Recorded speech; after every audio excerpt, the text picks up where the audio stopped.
You are now tuned in to the Chop Shop. I'm Retro. Let's get it. We in the Chop Shop. We live in the Chop Shop. We talking sports talk. We live in the Chop Shop. We in the Chop Shop. I'm talking sports talk. So turn your dials up. It's live in the Chop Shop. We in the Chop Shop. We live in the Chop Shop. We talking sports talk. We live in the Chop Shop. We in the Chop Shop. I'm talking sports talk.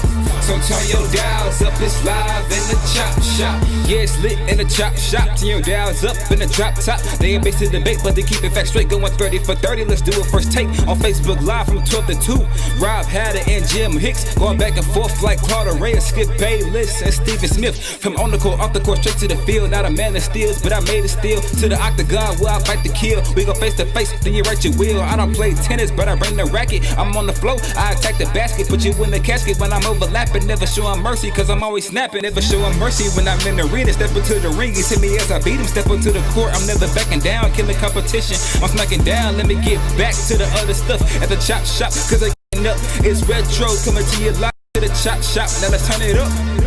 Yeah, we in the Chop Shop, man. Shout out to Jim Hicks and Rob Hatter. You can catch the Chop Shop live from 12 to 2 on Facebook Live. Let's get it. We in the Chop Shop. We live in the Chop Shop. We talking sports talk. We live in the Chop Shop. We in the Chop Shop. I'm talking sports talk. So turn your dials up. It's live in the Chop Shop. We in the Chop Shop. We live in the Chop Shop. We talking sports talk. We live in the Chop Shop. We in the Chop Shop. I'm talking sports talk. So turn your dials up. It's live in the Chop Shop.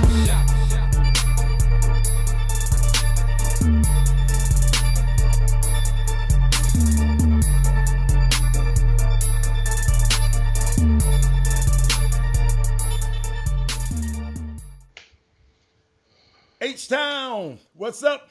You know what time it is. It's time for the best 120 minutes of your day. The Chop Shop, the nation's #1 urban sports talk show, and also your midday sports happy hour. Yours truly, Robert Hatter, alongside Jim Hicks, coming to you live from Houston, Texas, but we're broadcasting all over the world via YouTube Live and Facebook Live. But Jimmy, I'm going to let you start the show off. I'm going to take a quick break, and I'll come right back. But start the show. Hey, ladies and gentlemen, Jimmy Hicks is in the building. Man, of course, guys, happy weekend. Happy Monday to you guys. I know you had a fascinating weekend. Shout out to everybody. Shout out to my people, my kinfolk. I see you up in Shreveport, Louisiana. LaWanaka in the house. I see you. I see Greg Wise, Brian Jolivet, Tim Littlefield over in San Antonio. I see Rob Veazey in 3rd Ward, Texas, up joining us.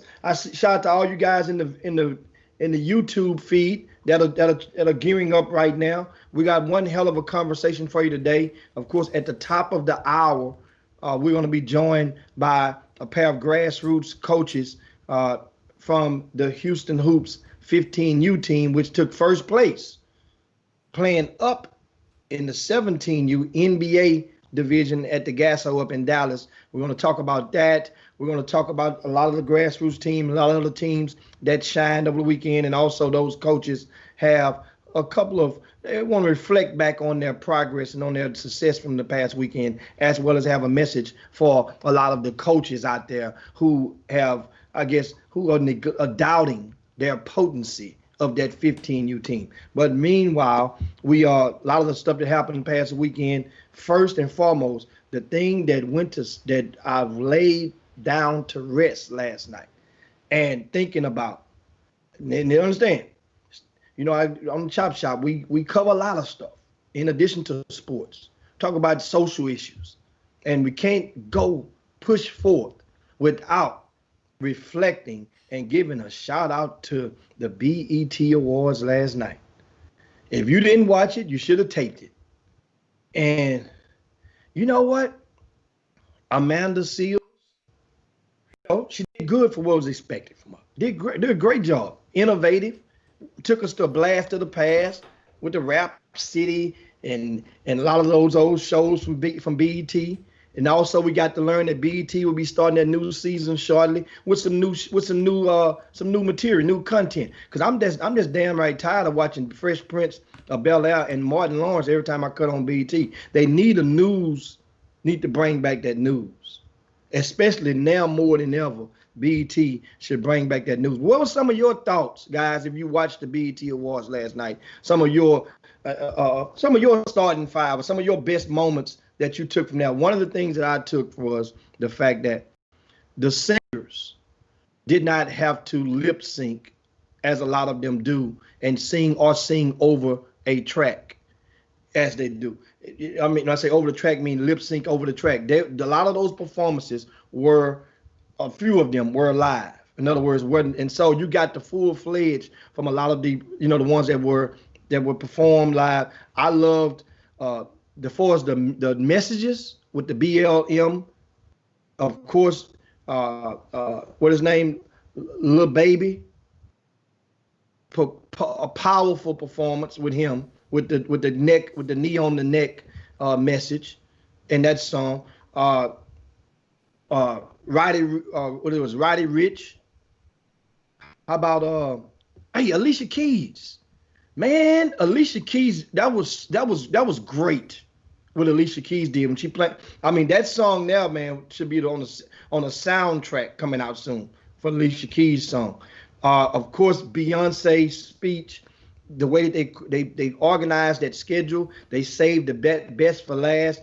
Michelle Obama led and introduced Beyonce for the Humanitarian Award. What else did I come from there with? John Legend was solid. I mean, John Legend though, he's like a free space in bingo though, man. It's hard for John Legend to go. I mean, for real, it is. Guess what? Summer Walker. I didn't see. That's why I'm so quiet. I didn't see. I ain't giving too much away. You go in. You get it later on. No. I ain't one of them kinds. I got Jamie. My imagination is so great. You can tell me everything about the thing.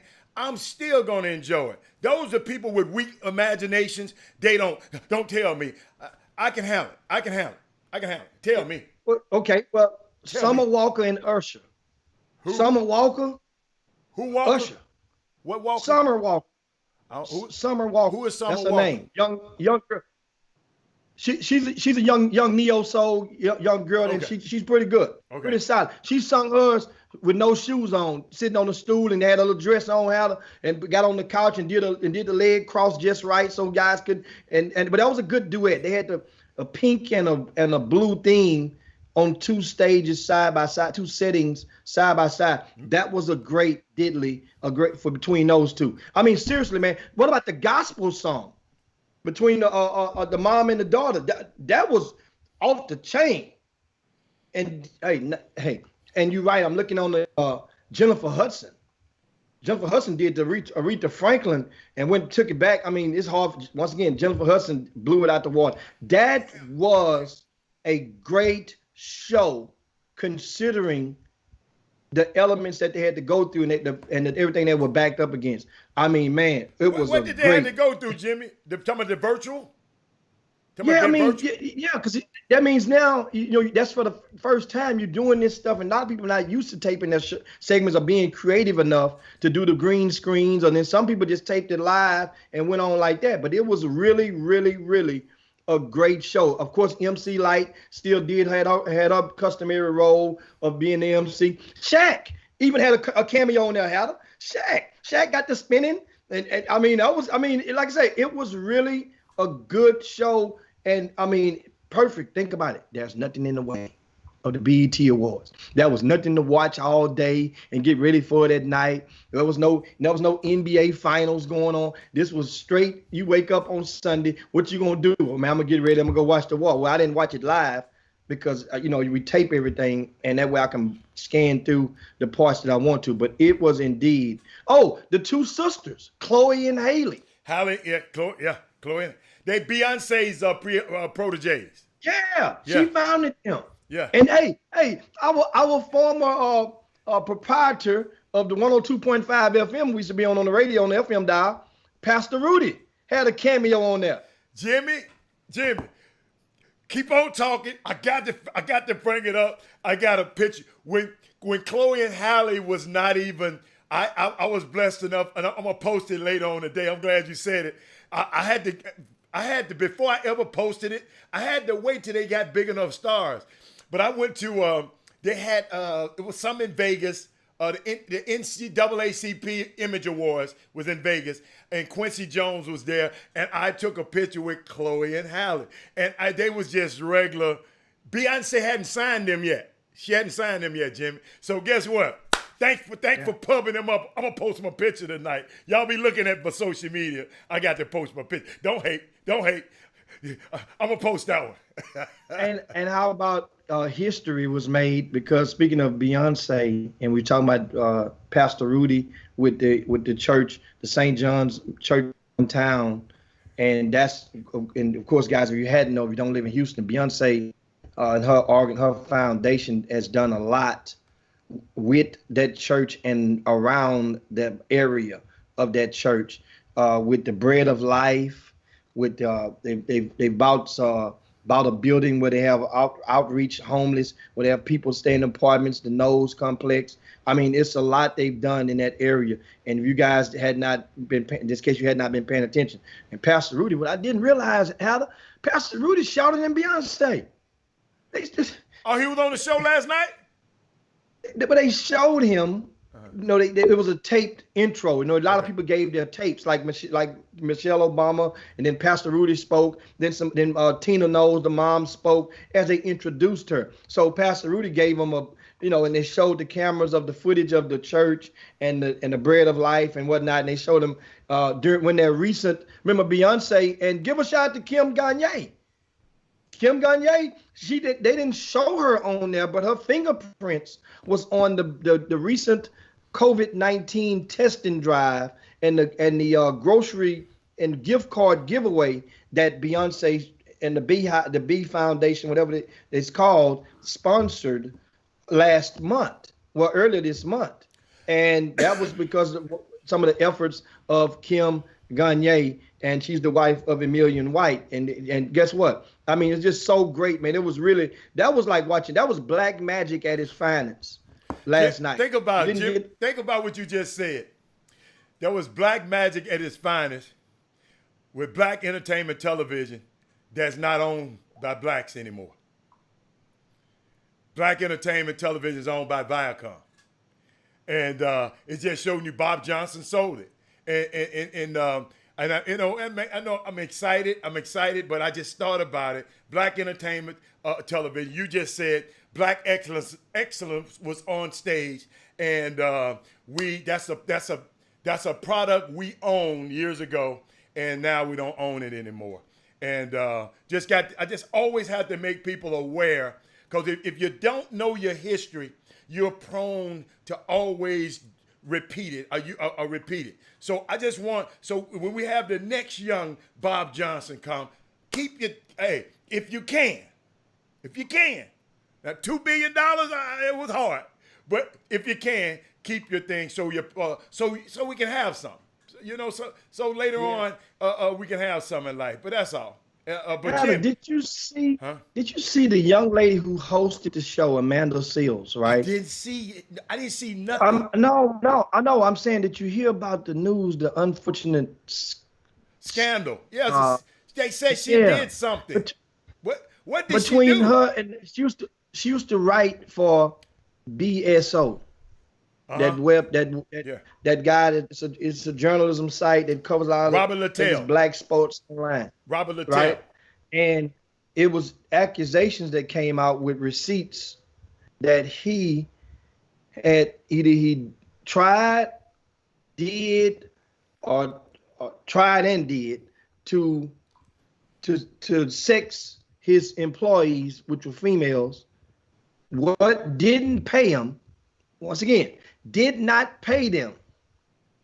Now, they must have been okay with not getting paid, but then worst of all, after the relationships soured, they were in a group text together, which they posted a lot of the excerpts from the group text, which shows him, and he came out with an apology on over the weekend, which they lit into his ass on this apology, because he didn't mention any of those girls by name. he mentioned his wife like as an add-on toward the end of the 7 minute apology, and then on top of that, he promised to keep it straight and didn't keep it straight in doing so.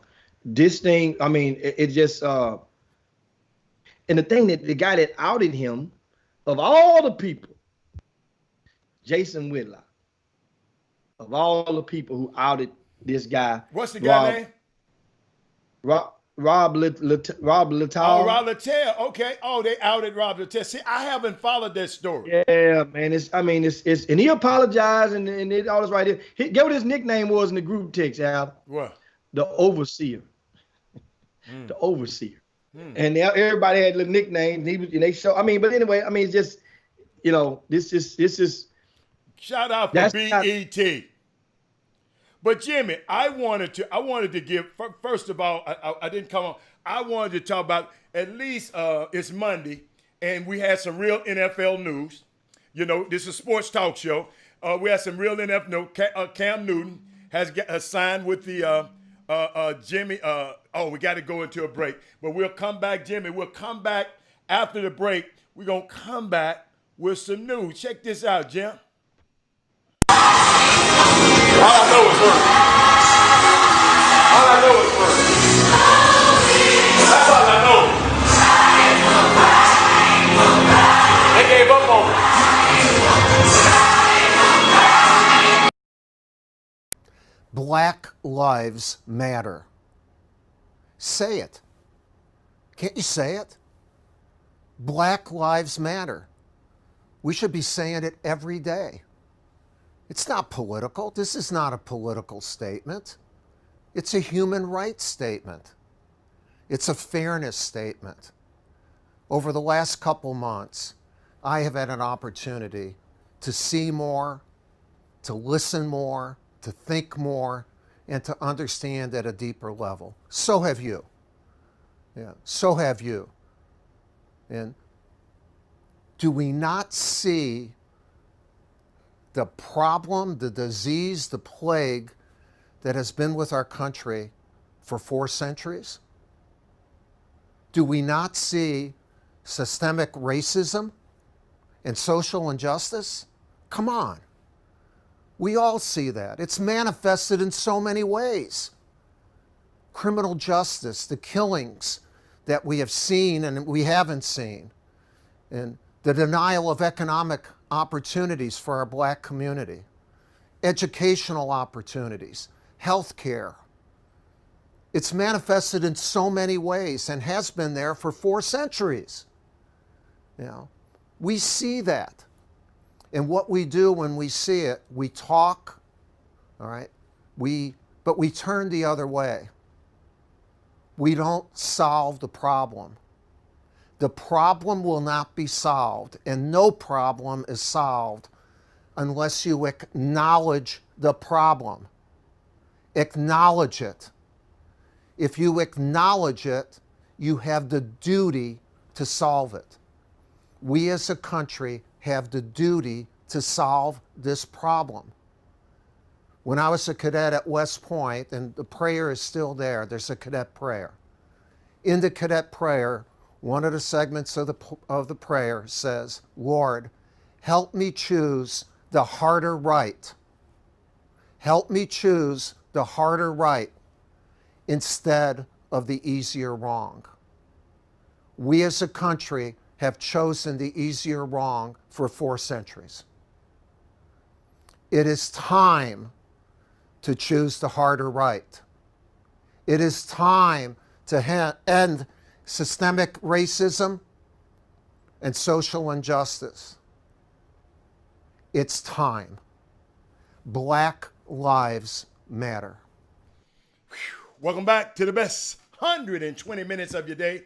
The Chop Shop, the nation's #1 urban sports talk show, and also your midday sports happy hour. Yours truly, Robert Hatter, alongside Jim Hicks. That was a great soliloquy by Coach K. I know some people I text, they says it's about time, but guess what? Let me tell you something, man. It's never too late to make the right decision. I'm going to repeat that. It's never too late to make the right decision. And shout out to Coach K. Better late than never. And, thank you for those kind words. And then Cam Newton. But, Jimmy, I was thinking about something. I said, man, y'all do me a favor. I know it's some mask controversies out there, but please wear your mask so I can see how Josh McDaniels and Cam Newton work together. I want to see this. Thank you. Please. I just want to see this. And to all my people out there, this was I was going to have in my monologue. I want y'all to look up this name because we haven't been talking about it. Look up this name. I'm not going to talk about it. I'm just going to tell you to look up this name yourself and look up Elijah McClain. Look up that name, and later on during the week, we'll come back and want to talk about it. I want everybody at the sound of my voice, look up their name. And look up that name, and I want you to check that out and look at that story, and we'll talk about it later. So, and Jimmy, I had other things to talk about.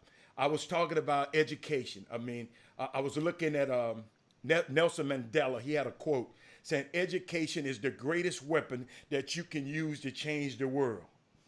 And Jimmy, what I would like for us to always think about, I had a couple of meetings this morning, and yes, Elijah McClain, yes, that's the name. But Jimmy, I've been saying this for a while now. The next change movement will be in the suites rather than the streets. And we will be looking for our civil rights, which will build our own civil rights. See, we got to put ourselves in a position that we're in the suites and not always in the streets. And that's what I always wanted. I mean, if you ever heard me over the last 4 years, I'm just trying to get us a mindset where we can be entrepreneurs. Jimmy, somebody called me this morning. And I know we having a basketball, we're going to have a basketball discussion later. But I mentor 7 young guys in this community. I don't talk about it a lot, but I mentor it's about 5 or 6 of them. And one of them called me with something this morning that he just didn't understand. Wasn't malicious. He just didn't understand.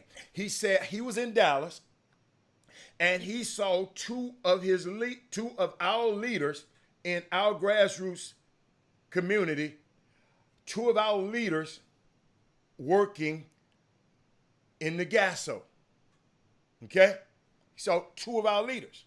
And he just didn't understand that because, if you talk to me long enough, I'm always saying, hey man, let's put ourselves in a position of power. But what the kid didn't know, the dynamics, and that's why mentorship is so important, because I set him aside, Jimmy, and said, hold on, it's bigger than that.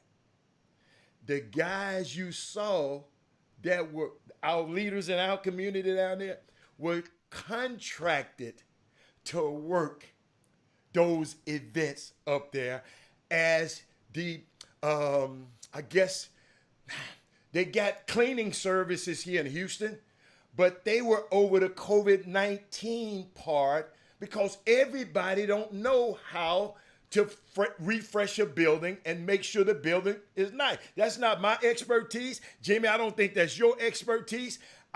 But we have people that are qualified to take your temperature and understand how to clean the building up. We got people here in Houston, and I tell you, Rick Nelson owns a company that does that. So his company went up to Dallas to facilitate. It was a partnership. But my young fella didn't understand that. He just said he was looking. He was looking. I mean, that's what I love about him, because he called me and said, Mr. Hatter, so-and-so. He said, man, what's going on? I said, no. But I had as a teaching moment for him. It was a great teaching moment. And let me tell you something. I got some letters from some of the people who went to those tournaments. That one lady said, hello, my name is, I'm not going to call the lady name. She said, my son plays for some nation, a 15U team. I'm not sure if your staff or ACS who handled the entry of the tournament yesterday, but they did a great job. They made sure that the players and the parents left the court immediately after the game and did not let the incoming team enter the building until the court was clear. They were nice, it was organized, and they made sure everyone was adhering to the requirements due to COVID-19. The gym was never crowded and everybody enjoyed themselves. Great job. The people who they were talking about was exquisite elite cleaning that happened to be owned by one of our own, Rick Nelson. See, if I don't say this on this show, I don't know nobody else will probably say this. And the only reason I figured it out, Clyde, make sure you're on mute, Clyde. Jimmy, the only reason I brought it up is I got a young fella that I mentor. He happened to go up there and saw two of our leaders working in these events and didn't understand it was a partnership and it's a contract ship. And I had a great, great time and a great opportunity to teach and just teach and continue my mentorship. So Jimmy, I had to share that because when we know better, we'll do better. You follow me? And Rick ain't paid me. Rick probably don't even know I'm saying this on the show. But I think we got a guy. So if you're giving a tournament in this city, I'd call him. Say, man, what the hell did you do up there? You getting letters? And hold up, that wasn't the only letter. I just can't read all the letters. But Jimmy, I thought my kudos to Rick, because if y'all remember, I said last week, and I always say this, I am going to seek you out as a black-owned business, or a black-owned lawyer, doctor, whatever. But listen, you damn well better be good at what you do. You can't beat Bush League. And I'm going to tell you, I'm going to say it again, all these jackleg-ass businesses giving us a bad name. That stuff with Ricky Williams that put black Asians back 10 years when him and Leland McElroy came and did that stupid ass deal with all the knowledge in the world and smart and all that kind of stuff. But let me tell y'all something. If you are an African American business, owned business, you have to be great at what you do. And I'm going to tell you that, and I'm going to keep hammering it in. You can be mad at me. You don't like me. But one of my greatest compliments in the world, when somebody walked in our office from PSP, in our office, they walk in the office, and a guy said, I couldn't tell who owned this establishment. If you didn't see our pictures up on the wall, you wouldn't have known. He said, I wouldn't have known who owned this establishment. That's how you have to run your business, ladies and gentlemen. I'm serious. Jimmy, I didn't mean to detour there, but this have to do with summer basketball. But I remember what I told us about our kids voting. We got to first encourage our kids to vote. We got the second, we got to educate them on what the possibilities is. And then we got to empower. And maybe we got to gimmick. Maybe we got to encourage these black businesses to be great at what they do. And then we got to educate them on how to be great. And then we got to empower them to be great so they can hire more people. But Jimmy, I had to go there, baby. What you got? We got 2 minutes. I know I took up the whole segment, but I had to get that out. What's going on? What you got? I was looking in the dressing room, and Coach, and one of the guests coming at the top of the hour. He sat back laughing. He laughing his ass off. He said, He better listen. He better listen. You better quit. Coming up at the top of the hour, we will be joined. If you just tuned into the Chop Shop, we'll be joined by Clyde Jackson and Alex Franklin, two of the coaches from the Houston Hoops 15U.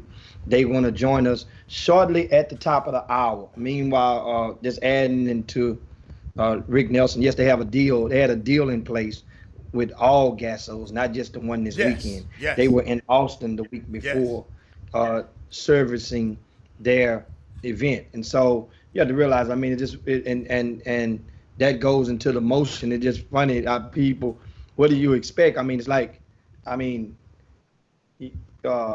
the week before I mentioned I went to Dallas. Big E did his event up there. Big E event, he ushered everybody out the building in the same fashion. Yes. Just the difference is he didn't have exquisite cleaning services, right, but he had some young ladies that was spraying it down. May not have been to the same magnitude, but the effort. I'm not comparing events, Jimmy. Let's not compare events. No. Yeah. I'm comparing events because that's black folk do it. People ignore it.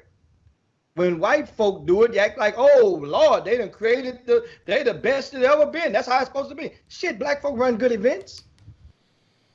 So that's my point, my angle, especially in the era which we in right now. Okay. Because if we notice that Jolivet had his event coming up, and his wife does a great job. Awesome job. Superb job. Yeah. As far as ushering in, and we mentioned like a couple of weeks ago went by Marcus Sloan, the man event. It's the effort, and Marcus Sloan and Clyde Jackson and of course Bobby Benjamin. They combined efforts. The effort was there to make people go out of separate doors, make people make a safe and create a safe environment. If people seeing you apply the efforts after you've taken their money to come in there to create a safe environment, I think people are going to be okay for the most part of that. I really do. And it's showing that because now nothing else, those fans, they don't worry about finding no seat in the bleachers now, which used to be a problem. They go and sit down comfortably. The family can sit down comfortably. They don't have to worry about all that stuff now. As going, they got to sit there and bleached up and listen to you breathe breath over their neck and this and that and talking about. Now it's easy. So that's the thing about it. And what we do is we up a break. We come right back, and we got a couple other topics to throw at you guys. I mean, some good stuff that's going around. We're going to talk some NBA, but first and foremost, coming up next, got some college news to share with you guys. Chop Shop, be right back. If I could choose one word to describe that, it's shameful. Look, we are at a time where people are marching in the streets for racial equality. We are at a time where the NFL is being criticized for its lack of diversity among head coaches and GMs. Of the last 20 head coaches hired, only 3 were people of color. So against that backdrop, the NFL puts on this summit to try and educate teams about the minority coaches that are out there. And what happens? 10 franchises decide not to even participate. That's a terrible optic going forward. And so from my standpoint, I have to question just how serious, as a collective, the owners are about making change. And then when you hear John Mara talk about patience, well, how can you be patient when you're looking at this summit that's there to help educate owners and they don't even send representatives to it? So from my standpoint, that's where this failed. And that is not on the league office. That is not on the football ops department. That is strictly on the ownership groups in the NFL as a collective. In my day, sexuality wasn't a topic of discussion as it is now. To be black and gay and conscious in America, how do you survive all 3? It's just like America to teach you something is wrong and then decide that is right. So when will they decide that my blackness is right? I know 2 men can get married, but when will it be okay to be black in this country? When will it be okay to eat ice cream in your home, walk from the store, or fall asleep in your car? Or when will it be okay for a black woman to sleep soundly in her home?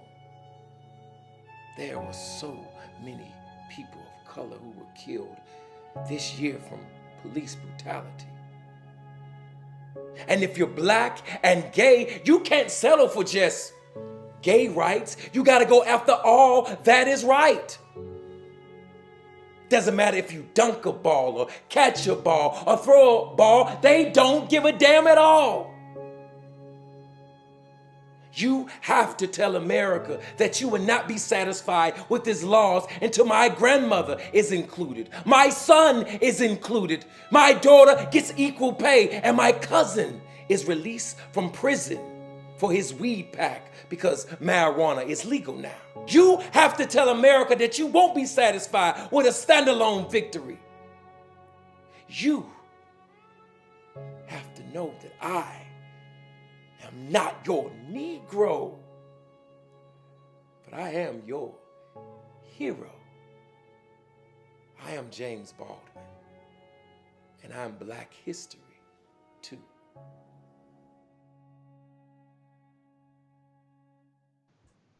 Welcome back to the Chop Shop, your midday sports happy hour. 39 minutes past the hour. 39 minutes past the hour. Don't forget, at the top of the hour, we're going to engage in a grassroots conversation, and we're going to have two of the coaches from the Houston Hoops 15U program, Clyde Jackson and Alex Franklin. And they went up to DFW to Dallas and kicked butt, took names en route to bringing back the championship from their respective bracket of the highest division that you can play in. Mind you, they were 15U playing in basically and essentially a 17U division, 2 grades up. So that would be the equivalent of a 13U team going and playing in a 15U division and winning first place. If you hadn't just sunk in yet, if you guys understand what's going on. 15U, that's going up 2 grades. Now, during the break, I saw a couple of conversations before we get to some headlines. And I see good conversation. Brian Jolivet's in there, and he has a conversation with Kim Jackson. And she asked him, are you going to allow the players to wear face masks? And, well, Kim, I don't think that's a smart idea in basketball to allow the players to wear face masks because of the fact of the breathing and the respiratory process that's needed while you're running up and down the floor in basketball. It's hard enough wearing a mask or cloth or face covering, and you just walking, nevertheless running rapidly.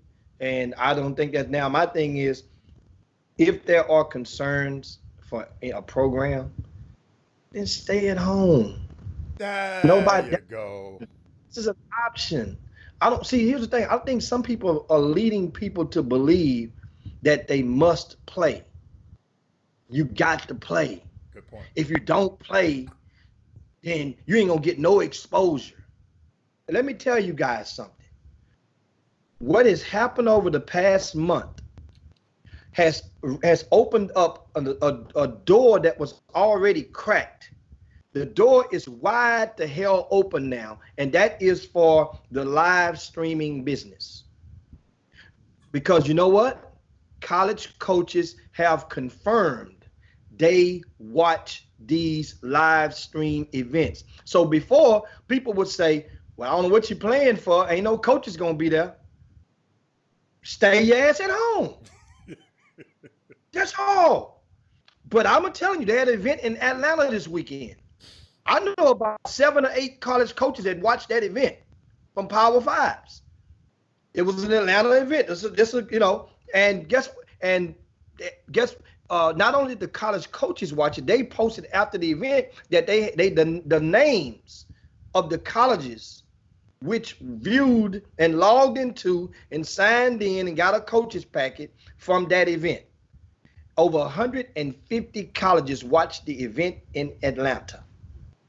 Not to mention Eric from Rivals watched it and wrote a report from it. So that's what's happened now. So think about this. In 2019, you get laughed at if you stayed at home. Like my guy Doug Jones, sometimes he didn't go to certain events, Doug Jones would stay at home, and if he couldn't make it, and he would watch the events on a streaming service such as a Baller TV. Mm-hmm. People would say, well, and then people would laugh, and they would say, well, man, you wasn't there. You know, how you going to get an evaluation and you wasn't there? Everybody seemed to be getting evaluations now that ain't there. So that same venom, that same energy, where the hell is it right now from the people who claim that watching these games and not being there in person, that don't count? Because right now, that's all that's counting. And people taking that ink and taking those offers and running with it. And we, at the top of the hour, we're going to have a couple of coaches that will attest to several of their kids receiving offers. I'm talking about committable offers. And the coach has not seen the kid in person, not one time. Watch them on video, on a live stream. This is the new now.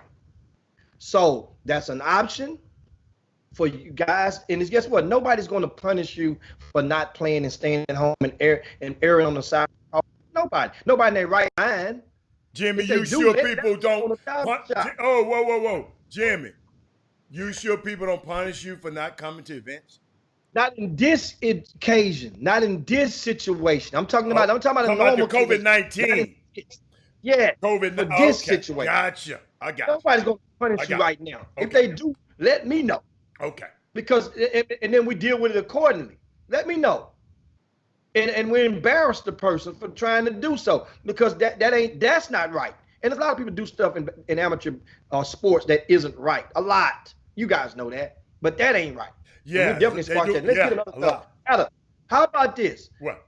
Over the weekend, okay, Under Armour announced that they were trying to get out of their deal with UCLA, $280 million deal. Jimmy, $280 million. I said $280 million. I thought you said 8. I'm sorry. Okay. No, $280 million deal. Mm-hmm. They're trying to get out of. Now, the reason being, in a nutshell, Under Armour is claiming that a lot of the things in the deal that were in writing, they did not get to benefit from. So basically, they have reserved the right to void the contract. They could not get what was in place, such as maybe NCAA stuff and stuff that was going on from different sports. Tournament, they couldn't play in the tournament. They couldn't play in the conference tournament. They couldn't play in the NCAA camp, and then the other sports got canceled, so they couldn't play in none of the, because it encompasses all of their sports. I'm sorry, Jim. And Jimmy, also Cal, they trying to do the same thing. The University of California up in Berkeley, also they trying to do the same thing to Cal too. Under Armour is hemorrhaging money, Jimmy. Go look at Under Armour's stock. And go look at Under Armour's second quarter earnings. Unbelievably low. So yes, Jimmy, they hemorrhaging money right now. They gonna start. They might ask Stephon Curry for some of that money. Now next came Cal Berkeley, Adam. Yeah. After 2 days later, it was announced that Under Armour will try to sever ties with Cal Berkeley. And Chris Walker was part of that, helping that deal get done with that Under Armour and Cal Berkeley. Yes, right. Yes, I mean, believe it or not, guys, you may not know. I mean, seriously, Chris Walker was part of the meetings and the dots getting connected with Cal Berkeley deciding to leave Brand Jordan and go with Under Armour. That's right, when he came in there and he helped, because Chris Walker, you may not have known this. And one thing about the Chop Shop, you would often get intel that you can't get anywhere else. Chris Walker was under contract as an individual consultant with Under Armour that paid him 5 digits annually. And whether he didn't have to have a basketball team, it had nothing to do with a team, just for him. And they also was this close to getting a deal with University of Texas a couple of years ago. Texas decided to stay with Nike. Jimmy, you said some key. You said he was a part of them consummating the deal. Do they need his help to terminate the deal? He gonna make his points might be gone now. He don't get no points off the deal no more. You know, you get them points every year, but this is big though. This is big because now you guys are getting to see economically. This pandemic is crumbling a lot of corporations, and we'll wait to see. But Cal released a statement out of this morning, the administration, saying that they are very confident. They're not even worried about Under Armour's ability to wrestle their way out of their contract with Cal Berkeley. They feel confident that they good to go and they want their bread. And so now, meanwhile, speaking of corporations, Adam, Nike. How about? We get Nike in this. How about Oklahoma City? the Chesapeake Arena. That company, Chesapeake Energy, is filed for bankruptcy. So now that means, understand, we in Houston, we've been through this before. It's not it's big, but it ain't that big of a deal. Yeah. Because remember, where the Astros play at used to be called Enron Field. Yeah, yes. Then the Enron scandal came, and they, an Enron folded. So then then Minute Maid jumped on the opportunity to rename it Minute Maid Park, which fit right in to their concept, the Minute Maid Park. So trust me, somebody's gonna come in, but does it open the window for Oklahoma City to take their ass back to Seattle now? That's the question. Pay attention. But Jimmy, I don't think that's enough. That's just not enough. Something else got to happen. Something else got to happen. You just can't do it. But that's a good analogy, but it have to be more than that. Those fans support, and that city support that fan base. I mean, that fan base support that team. So I wouldn't, just right now, I just wouldn't think that. But that was good. Now, what happened with Nike? You had some Nike news. No, I just Anthony Weston and somebody said the big layoffs at Nike will be worth. And then John Donahue, the new CEO, tells employees that Nike are laying off. They're coming. He told his employees they're coming. They're looming. They're likely to lose likely job cuts. Nike got almost $1 billion loss against this last quarter. So yes, Jimmy, I haven't even been calling Nike to ask them for nothing lately, because I understand what's going on. Hey, but he just said, he sent an email. The CEO, the new CEO is John Donahue. He sent an email to employees warning of layoffs. Layoff will not impact the store employees. Wow. Distribution. Oh, Jimmy, check. The layoffs will not impact the store employees, distribution, or manufacturing centers. They're clear. The company is shifting resources and creative capacity to invest in high potential areas. They just gonna move stuff around. If you in high potential, okay, I got them. They just gonna move stuff around. If you not in a high potential area, you might be in trouble. So yeah, Jimmy, I like that one. Keep on going. Might be. How about this? How about over in Alabama? After the Crimson Tide put a Black Lives Matter video out, this mayor of Carbon Hill, Alabama, name is Mark Chambers, right? He's made some disparaging comments about the team who voiced their support of BLM. And that fire lit up under his ass, and guess what happened? A couple of days later, he resigned on a weekend. That means he didn't even understand. He resigned over the weekend. It didn't even make it to Monday. Now they're gonna have an emergency council meeting on which all councils normally meet on a Wednesday of every week, and it basically, first of all, you aimed at the tide, at the Crimson Tide, which that's a religion, that's a cult. Cult is short for culture, for those you guys who didn't really have your antenna. And you don't mess with Alabama football. Roll Tide. So it goes no matter what color you are, unless you have distinguished yourself as an Auburn fan, then it's okay. But that is something to think about and moving forward. And once again, you guys, if you hadn't noticed the amount of change that has been created already in a matter of since May the 25th, just since May the 25th to now, the amount of change, that's not even that's a month and a couple of days. So if we've seen this happen in 1 month, just imagine what we can do in the next 90 days, the next days, if you keep pushing. So keep pushing, meaning you focus your eyes over the NBA season it's been rumored and reported that talks are in progress to allow the athletes of the NBA to wear BLM type slogans or one to two word slogans limited to a certain amount of characters on the back of their jerseys in place of their name. My question to you guys, is that a good idea or will that be more of a distraction? I'm just saying, I'm on the 50-yard line on this. I'm curious as what some of you guys are thinking about that. Meaning, once that ball goes in the air, a lot of the attention that's going toward a lot of our social issues and will not be the same. Once that first kickoff goes in football, it would not be the same. Once that umpire yells play ball in Major League Baseball, it's not going to be the same magnitude.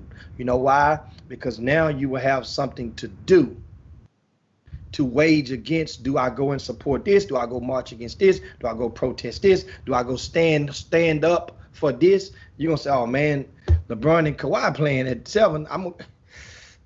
Damn, why did he do it at that time? But will the names on the back of the jerseys, is that a good start? Right? Is that good? B. Scott say the economy is going to take over the narrative. She's on the Facebook feed for you guys in YouTube land. And I'm looking at Melvin Dew say, in the words from the movie Friday, with Day, he said, you got fired on your day off? Talking about that mayor from Alabama. But slogans, I don't think it's a bad idea at all. But they're trying to do whatever they can to keep the candle lit, guys. That's all right now. As far as them pro athletes, they know that your attention is going to get diverted. They know that, and a lot of people. There were even talks of the bottom 8 teams who did not get invited to Orlando to play a separate tournament in the bubble. That ain't happening. But I can see the talks. Reason why is because most teams have a contracts with their regional sponsors, their television deals. And that means like the Houston Rockets have ATT.net, the ATT Southwest channel that you guys can watch all of their games, which most of their games will be televised back in Houston. Well, the deal is you have to play 70 of those games or a certain percentage of those games to meet the minimum requirements of the contract. So that's the reason behind it. Guys, if you pull back the mat, economics is the reason behind most of the things we see in corporate America. And most of the stuff, you got to understand that. Most of the stuff we see in economics, money. That's like when I mentioned what Justice Winslow said. He said, I understand this. Most of the guys understand it's a business. But now, if the owner's going to get their fair share, then hell, I might well get mine too. That's what he's saying. That's Justice Winslow last week talking about it. Now, give breaking news, thanks to Big Doug, that Imani Bates has just committed to Michigan State. He resides in Michigan. That's where he's based at, is where his family lives.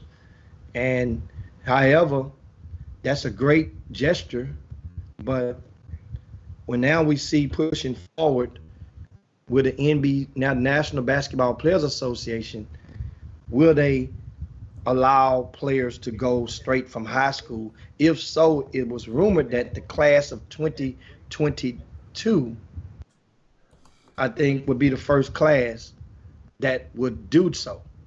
So Imani Bates is class of 2022, and if so, then this, the commitment is a great gesture. But a guy like Imani Bates, that's a definite projected from high school to the pros. He's already anointed, guys.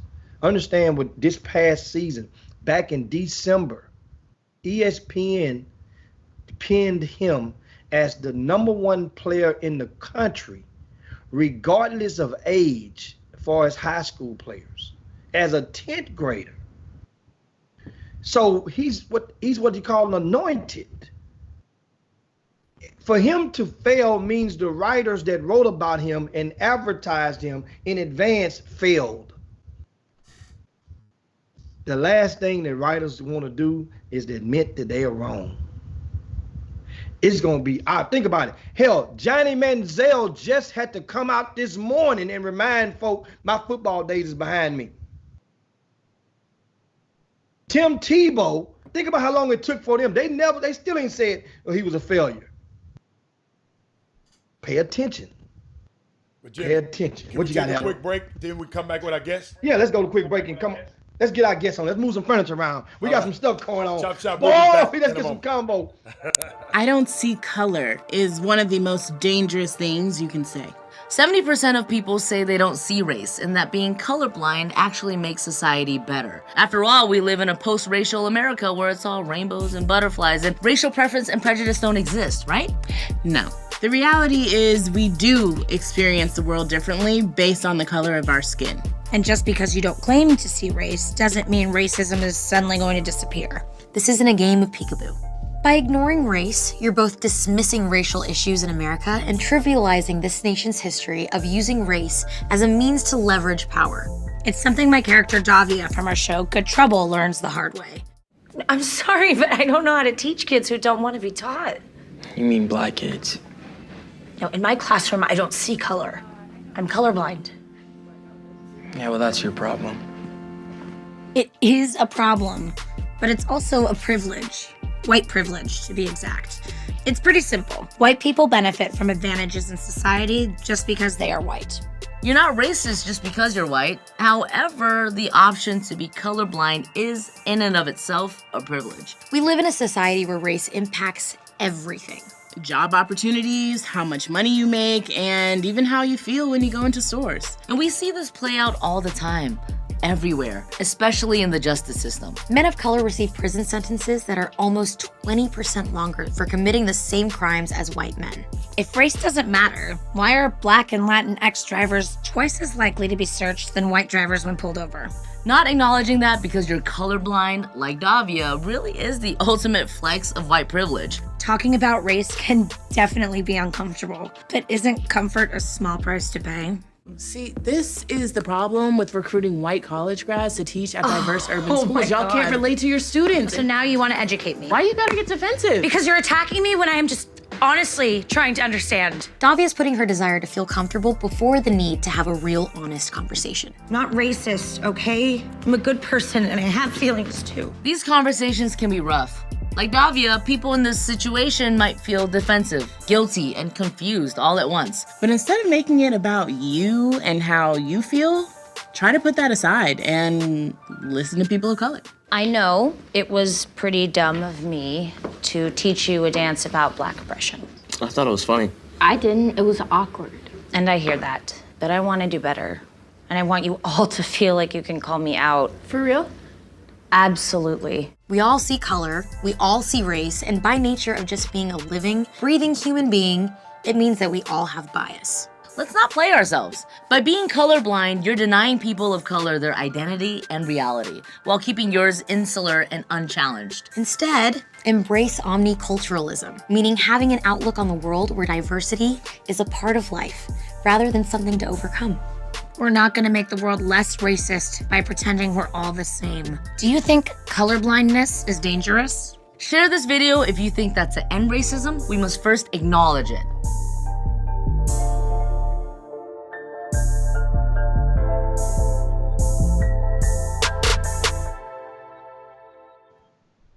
Welcome back to the Chop Shop, your midday sports happy hour, the best 120 minutes of your day. We're going to ask everybody right now, if you are viewing on our Facebook feed, take out the time to share the show right now. Share this show with your timelines and your friends, your hoop groups, and whatnot. If you're on the YouTube page right now, give us a thumbs up, guys. And for those that are on the Facebook, would you be so kind at some point after the show to go over to our Facebook page and subscribe to our channel. And just go to the Facebook page, subscribe, to our channel. It doesn't cost a dime. You mean the And that YouTube way page? it can help YouTube us. page. Huh? The YouTube page. I mean YouTube. And Jimmy, YouTube page. and guess what? And I found out the inconvenience sometime of it, Jimmy, because some people, I guess to be on YouTube, you have to have a Gmail account in order to subscribe. Somebody told me that. So just take those extra few steps, y'all, to if you have to. I don't know. Somebody told me that. I'm not sure if it's true or not, but I have a Gmail account, so it didn't matter. But Jimmy, let's talk about these special guests we got who making all this noise in the background. Absolutely. And of course, after this past weekend, the Great American Shootout was held up in DFW. And what we could do is, are you hearing feedback, guys? Yeah, I'm hearing it. Okay, what we do is we can go and ask each one to go out and come back. You can mute them or take them to the sidebar and get them to go out and come back in and then right now it may solve it.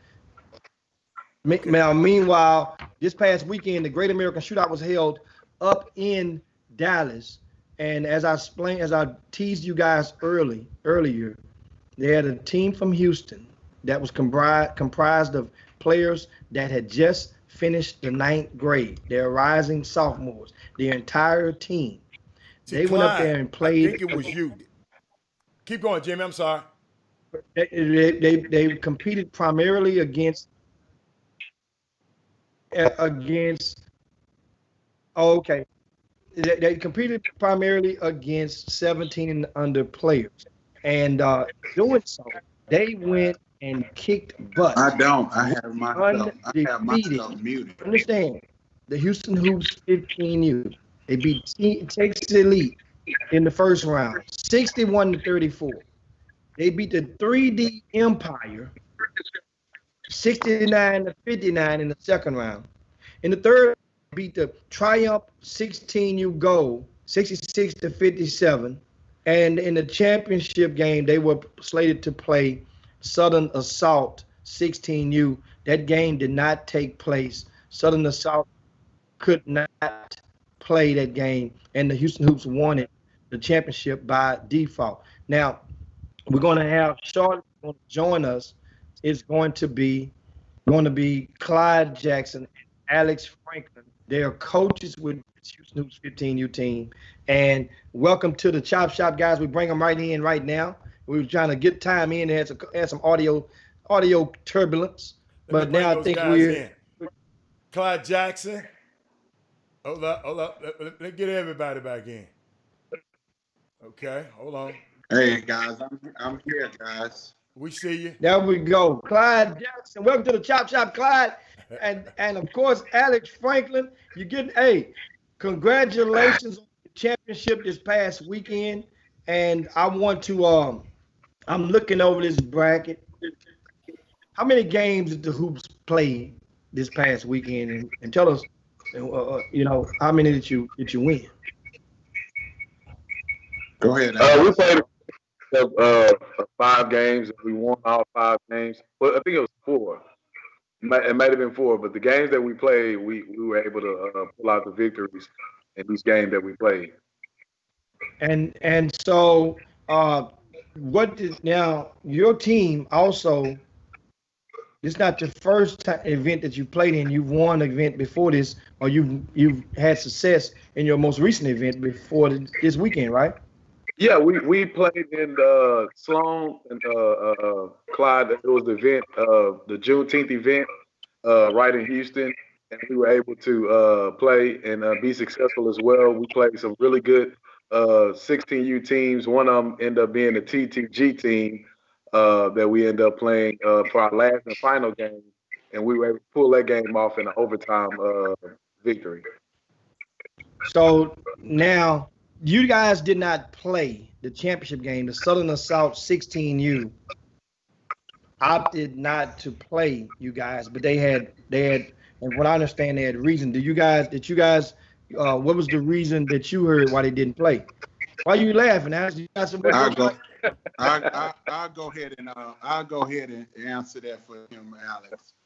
So as we exited the gym, Sam with the Gasso came up to us and he was like, hey, the 16U team is going to be forfeit. We're not going to play the game. So he didn't give me a reason. So he then, you know, after I called the parents together and told them that the game was being forfeited and that they can go ahead and hit the road, he came back and he said, well, hey, you know, the team wants they said they'll play you with their 15U team. At that time, I told them, I said, hey, you know, they're 15. You want us to wait till 4 o'clock because the championship game was scheduled to be at 4 o'clock. And I'm going to be honest with you, Jim. My parents wasn't going to stay to 4 o'clock to play their 15U team, which we would beat by 20 plus. So it wasn't even worth us even staying till 4 o'clock to play their 15U team. And so as we were getting ready to leave, I saw 2 coaches from their 16U team, and I said, hey, you know, why y'all didn't want to play us? And they was like, well, we were scheduled to play 17U, and we wasn't going to get nothing out of playing a 15U team, so we decided not to play them. So I told the coach, I said, hey, you know, come over here and step to the side for a minute. Let me holler at you. I said, first of all, if you wanted to play me with your 15U team, you would have just showed up and never told Sam them that you were forfeiting the 16U team. You would have just brought the 15U and put them on the court. We wouldn't have known the difference, you know. And then I said, I'll tell you what, if you want our 15U team to stay, I'll make a deal with you. If we beat you by 20, you take all our parents and our players out to eat after the game for them having to wait this late. I said, in terms, if we don't beat y'all by 20, I'll buy your team and your coaches and their first cousins dinner. He's like, no, I ain't gonna take that. And I said, well, bro, we'll be down here Thursday. You get your director on the phone. You call Jermaine O'Neal and them at Drive. You get in the event. As soon as we touch down Thursday, we'll take care of your 15U team, and then you line your 16U team up for running from us. That's the story. That's the true story. So on my way home to the airport, Derek Shelby, he can attest to this, from Nike Drive Nation, called a director. Now, the director said the reason why they didn't play is because one of the kids on the 16U tested positive for COVID-19. Oh. But and I'm not sure if that's true. You know, that could be true. But all I know is they played the first game without their kid. So I can't figure why they didn't want to play the championship game. So something ain't clear in the milk, you know. That's just it. Now that's the true story on how it went down. Now, you guys have played this event, and one of your top 2 or 3 players was not present as well, right? Correct. Correct. We played the event without our not one of the top, but our top player. You know, we have a lot of top players, but he's he's a difference maker. He's an ESPN top ranked number 13 class of 2023, 6'5", do-it-all guard that hadn't even played with us yet. He's on your roster on the HoustonHoops.com, right? And which one is that? What is his name? His name is Christopher Lockett, number 2 on the Houston Hoop roster. So he's your best prospect or best player or was last time he's with you. That was you're claiming Chris Lockett as. He's our best prospect, 2023. Yeah, he's currently a USA kid, Jim. Oh, yeah. Yeah. So what does USA kid mean for the people that are viewing? Say it again, I couldn't hear you. Well, what does a USA kid? What you mean by USA kid? He was a kid that currently got invited to be on the USA invite, 8th grader for a 16U USA team. Oh, so he good. Yeah, so he good. So he was it was only maybe 3 kids in that class invited to be participate to try out for the USA team, and he was one of them as an 8th grader. So, Clyde, a while ago you just mentioned, I want to make sure I quoted you right. I heard you say, I think I heard you say that you would have beaten the Southern Assault 15U by 20 plus. 20. I did not stutter. 20. Clyde. Hey, Coach Franklin, watch this. Coach Franklin. And I understand where Clyde is coming from, Hatter and Jim. It's tough when you, and no disrespect to Southern Assault, right. 15U team, when you don't know of a team and you have some pretty good teams back there in your own backyard that you haven't played and haven't notarized yourself within the 15U standpoint. It's tough when you come asking to play or go up against a lion. You know what I mean? You got to go pick you off a couple of gazelles or something first before you come trying to attack, messing with a lion and asking to play that team, because we're a tough group. We're a tough group. So I can understand what Clyde, is kind of saying, because it's not too many 15U teams that normally give us a competitive game, in which there are some really good teams out there. So I kind of get where Clyde is coming from when he sees a team that, haven't put up the resume that we have and come asking to play us. You know what, y'all? Let me tell y'all something. Let me give me my little 2 cents in. Been on this show for a long time, right? Jimmy don't usually talk about these young teams like this. I'm just wondering, because, when I had a young player, but, like that, they're too young to be talking about. But for some reason, we are devote 15. This is a 15 and under team. These kids must be pretty doggone good. I can't wait to hear them, because we are devoting a whole back 9 for these kids. I have never seen, let me tell you something. I've never heard of the kids. Now, Chris Lockett, he's about to be on my radar. I'm just telling y'all right now, Louisiana or not, he's on my radar just because of what you just said a few minutes about it. But Clyde, I've been on this show for 4 years. We ain't never brought nobody on talking about no 15 and under team. I want to know, this team must have some kind of impact. And maybe because y'all talk stuff. Maybe that's the reason. But I find that unique. Tell me, a guy like Robert Hatter and a lot of people on these fans who've never seen him, tell me what's so special that Jimmy Hicks, the basketball guru, the legend, 19 years in the business, book y'all to come on this show. Clyde, that coming from you. I don't even want to hear from Jimmy. Clyde, you got to explain to me the uniqueness of this team. Well, first of all, Hatter, it's an honor to be on you guys' show. Okay. And it's a pleasure that Jim invited me on here, because I know he is a guru. Yeah. And Jim is a hard person to impress. I tell Jim about young kids all the time. And he the big brother. I consult with him about things. He tell me, Clyde, hey, they too young or whatever. But knows that this is a special group of kids. Okay. And I'm gonna tell you, you've been in the game a long time. Yeah. I mean, we've been in the game. For y'all that don't know, everybody think that I'm just a grassroots guy, but I've been around since 2005. This is my second go around with kids coming up to high school. And arguably, in my era of doing decades of basketball, this team I will compare this team to the Harrison twins. If y'all don't remember the 2013 Harrison twins. I remember. Yeah, but Derek Griffin real good. Those kids were. Yeah. This team is compared to that team. Okay. So that was a special group of kids.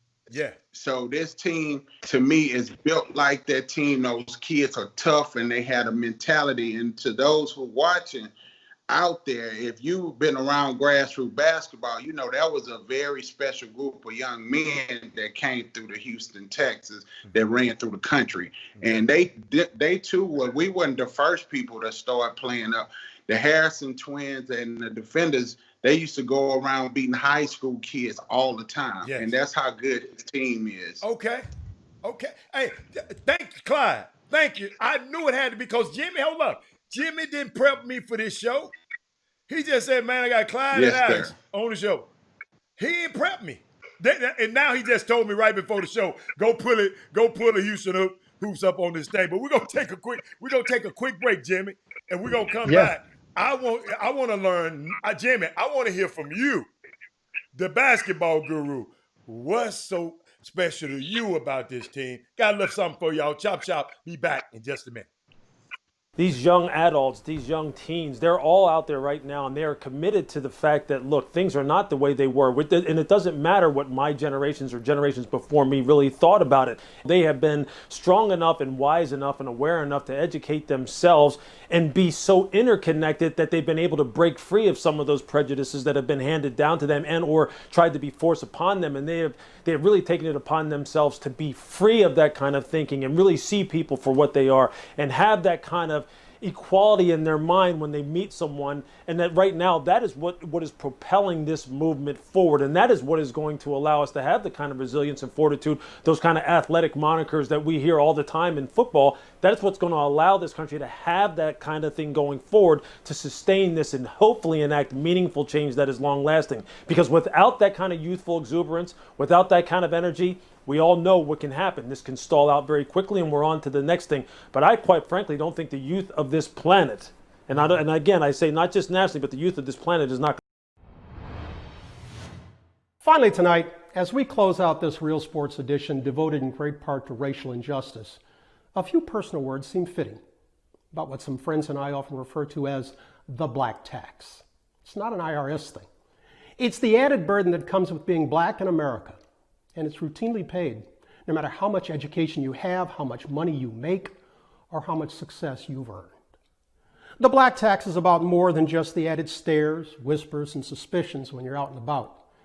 It's about the many instances of disrespect and incivility your color seems to engender, and being expected to somehow always restrain yourself lest you not be what white Americans are never asked to be, a credit to your race. It's about living a life that included your father having to leave home to earn his law degree, even though he was an honor student and a decorated war veteran. It's about your son getting arrested for doing nothing more than walking while black.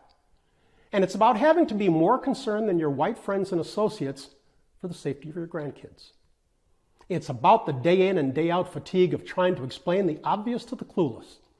It's about being asked to overlook blue failings and white failings so they can be conveniently viewed as black issues. It's about being asked by so many what they should do or say about race when the easy answer lies in the privacy of each person's heart. It's the black tax. It's paid daily by me and every person of color in this country, and frankly, it is exhausting. I've been paying the black tax in America for almost 72 years now, long enough that I shouldn't have to ask others to simply accept one very basic reality, that our black lives matter. Thank you for being with us. Stay safe. Good night. Welcome back to the best 120 minutes of your day. The Chop Shop, the nation's #1 urban sports talk show, and also your midday sports happy hour. Yours truly, Robert Hatter, alongside Jim, the cheat sheet, the legend, the guru Hicks, and we got Clyde, the Glide, the CEO of the Houston Hoops Blue Chips, the CEO now. Don't get it twisted. You know what that means? Chief Executive Officer. Just in case you didn't know that acronym. And then we got Alex Franklin, the Pat Riley, the black Pat Riley of the team, the Houston Hoops Blue Chips 15-year-old. So, yeah, Jimmy, I asked you a question when we got off the show. And I'm on, like I said, you don't talk about the June bug. And ladies and gentlemen, June bugs are the younger team. They used to call my little son them June bugs. If you're under 17 and under, Jimmy really don't talk about, but he did talk about the twins. He did talk about Rasheed Suleiman. He did talk about Bryce Griggs. So he talked about special people. But Clyde just told me something. I can't wait to be. What Thursday? Where you gonna be at, Clyde? Thursday? Where? Where you gonna be at? What tournament Thursday? I will be at Drive Nation, and we actually coming in Wednesday night to Dallas on 45. Okay. Chasing all that smoke.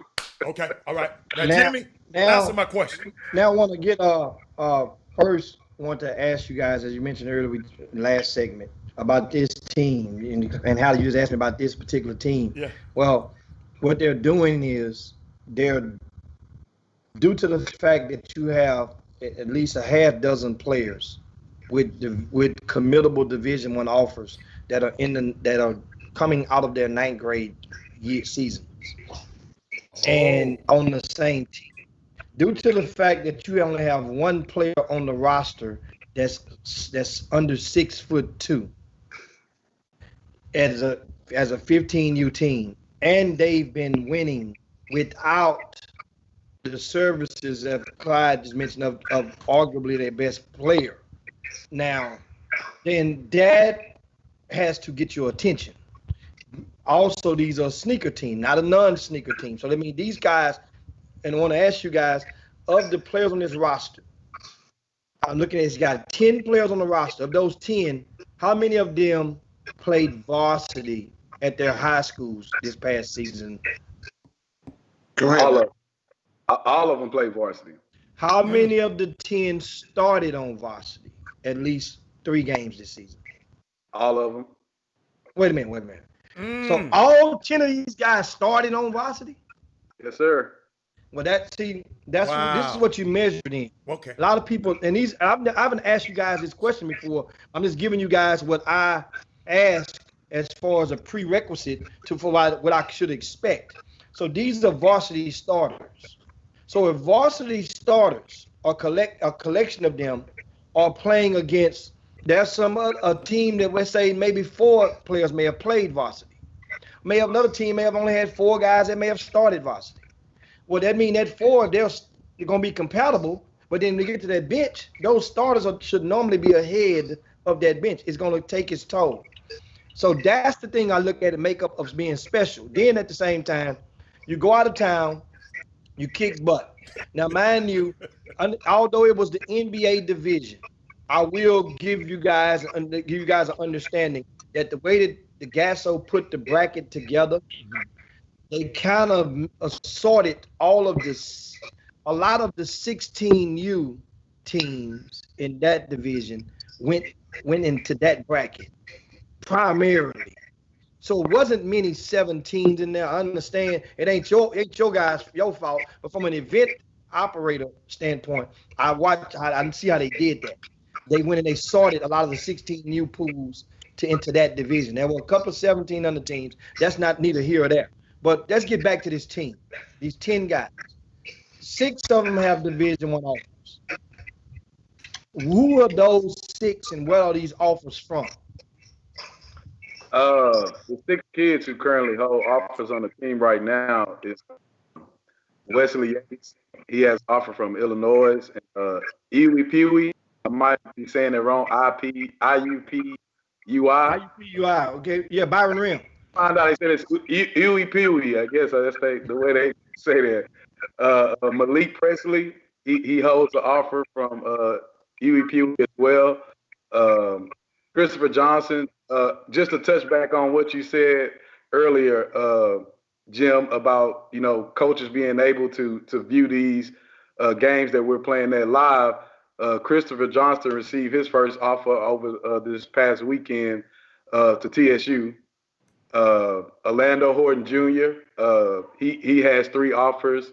One is at PV A&M, Alabama State, and his third one is at Jackson State. All HBCUs. Kendrick DeLuna holds an offer from Oklahoma State, Illinois, TCU, and PV A&M as well. And then just like Clyde mentioned, with the Christopher Lockett kid, and this list continues to grow for this kid. as we speak, because both Clyde and myself receive phone calls all the time about him. He holds offers from Tulane, Baylor, U of H, LSU, Oklahoma State, Grambling, Georgetown, Wichita State, and Memphis at this moment in time. Yeah, man. Yeah. I mean, I'm looking said at Memphis. HBCU. Now, those are the 6. You mentioned Memphis. One, he going crazy. He about to turn Daffy Duck flips over there in the chair right now. You mentioned Memphis. No, he went to Memphis. Yeah. And the other 4 on the roster. Tell us about those players. Yeah, Corey Kelly, Zion Little, and that's Charles Harvey and Jalen Garter. All are starters on their varsity team and currently being talked to at this moment in time by myself and Clyde from other college coaches. So it won't be long for those kids to receive offers as well. And within their districts, they did extremely well, making first team or second team all districts. And they're growing with their particular offers as well, too. So we're in constant communication with those college coaches. So it won't be long, I think for, our 10-man roster to all, and I humbly say that, to be having Division I offers pretty soon. And Clyde, now speaking of the offers, what's the expectations for this team moving forward? I mean, is it to just I noticed he mentioned a few HBCUs in the midst of that, sprinkled into a few of those kids have offers, or is the objective to get the highest offer they can or collection of offers they can, or to find that offer and find a way to identify that school where they can go and have the best success at?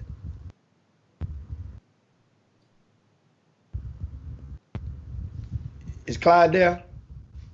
Clyde. Well, you can wait. Clyde done froze up on me. Alex, you still there? Clyde might have froze. Yeah, you can answer that for us, Alex. Alex. Yeah, so the thing is, guys, is that we try to, when it's all done and these kids get the opportunity to actually sit down and choose the school, Jim, just in regards to your question, is the best opportunity for that kid. That family to sit down with their college coach and talk with them and see, how they fit within that system and how, most importantly nowadays with everything that's transpiring, how their kid will be protected. That's extremely important for, with everything is happening with us as Black and African Americans, that, we'll look and sit down and kind of figure out what's the best opportunity for that kid once it's all said and done. And so now you mentioned, I'm laughing at some of the comments. Doug Jones said he thought Clyde had fell asleep. we know the weekend was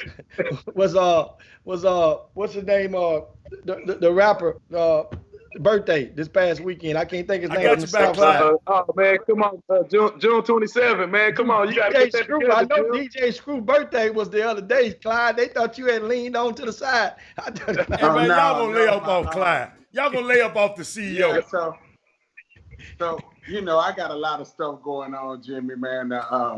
So I had to duck off for a minute, but I'm back. So now I want to how many minutes we got for the break, Hatter? 5 minutes. I want to read you guys something. Okay. That just got sent to me, and I'm going to read this. It says, "Thank you for representing the organization and the Adidas brand at a high level over the past 2 weekends. When I think about the talent that these groups encompass, some of the most exceptional athletes in the state and in the country, reminds me that our program is about the marathon, not the sprint. The health and safety of our athletes is of paramount importance and something I take seriously. Please know that these decisions are difficult as they impact all of you and our athletes. Effective June the 29th, 2020, we will have to do what's best for your sons, and unfortunately, that means throughout the month of July, we will not be able to host practices or have any basketball games or tournaments. This comes as a result of the recent announcement by Governor Greg Abbott in regard to the spike in COVID cases. We'll monitor the situation weekly. I feel it's important to do our part in trying to stop the spread, keep everyone safe. If you have any questions or concerns, feel free to contact me anytime. Sincerely, the Southern Assault basketball program. So they have pulled the plug on their July season, which ironically, Clyde, you mentioned that July, you guys will be in Dallas on Thursday, which ironically is July the 2nd. That's the month of July. So therefore, the possibility and the hope of a Houston Hoops 15s playing against the Southern Assault 15s will not transpire in the month of July. What do you have to say of that? Don't you say nothing, Clyde. Don't you say nothing, with Clyde. all due respect, I do understand the safety of our kids. Even before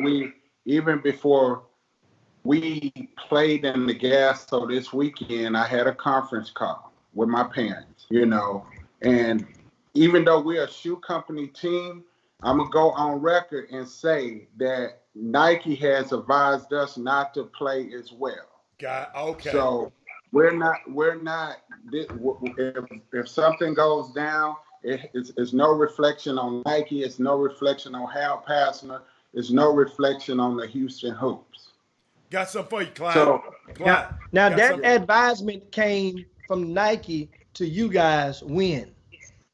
This came from us like 2 months ago. That's what I figured. I want to make sure this wasn't something that just happened. Yes. 2 months. So here's my thing, why these people are on here talking, and I have all respect for their program. Rest in peace to Coach Jazzy, which was one of my great friends. So I have respect to the program. But here it is. You did not want to play us for whatever apparent reason. And then you go on social media and you talk. You talk and you say, oh, we didn't want to play you. It's no disrespect to the 15U and the parents and all the people that's on your feed. I don't speak for the 17 hoops. I don't speak for the 16 hoops. I speak for the 2023 hoops. And let it be known, you can pull your kids in July, that's fine. September, October, November, December, January, February, whenever you want to line them up, we're going to run through your 15 and your 16 program with my roster. So that just lets me know that you was planning on pulling them. No. Before you say anything else, Clyde, I was trying to break some news. He said the 15s are going to play. Okay. He said the 15s are going to play. Okay. So guess what, Heather? I just thought about something. Oh, Lord.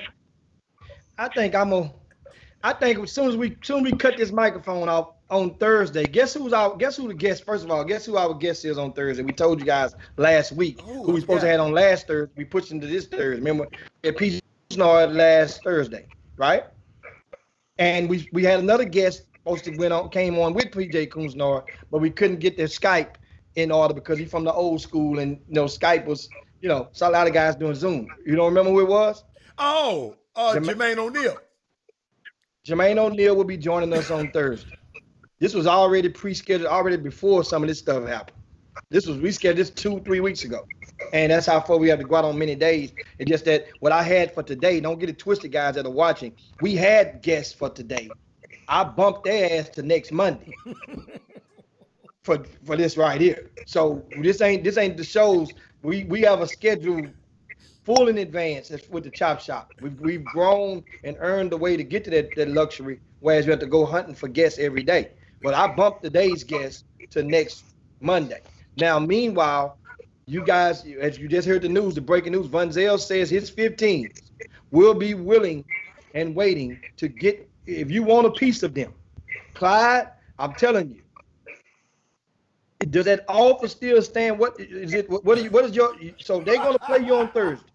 What are you saying gonna happen? That offer still stands? Because I'm trying to figure where we at now, so I know. Do I ride with you? Do I need to bed with you? What I need to do with you? I got your back, but I need to know what's going on. I'm not gonna. If you don't got your back, I can't bet on you. You ain't betting on yourself. Hey, Jimmy, I'll bet the house on my kids.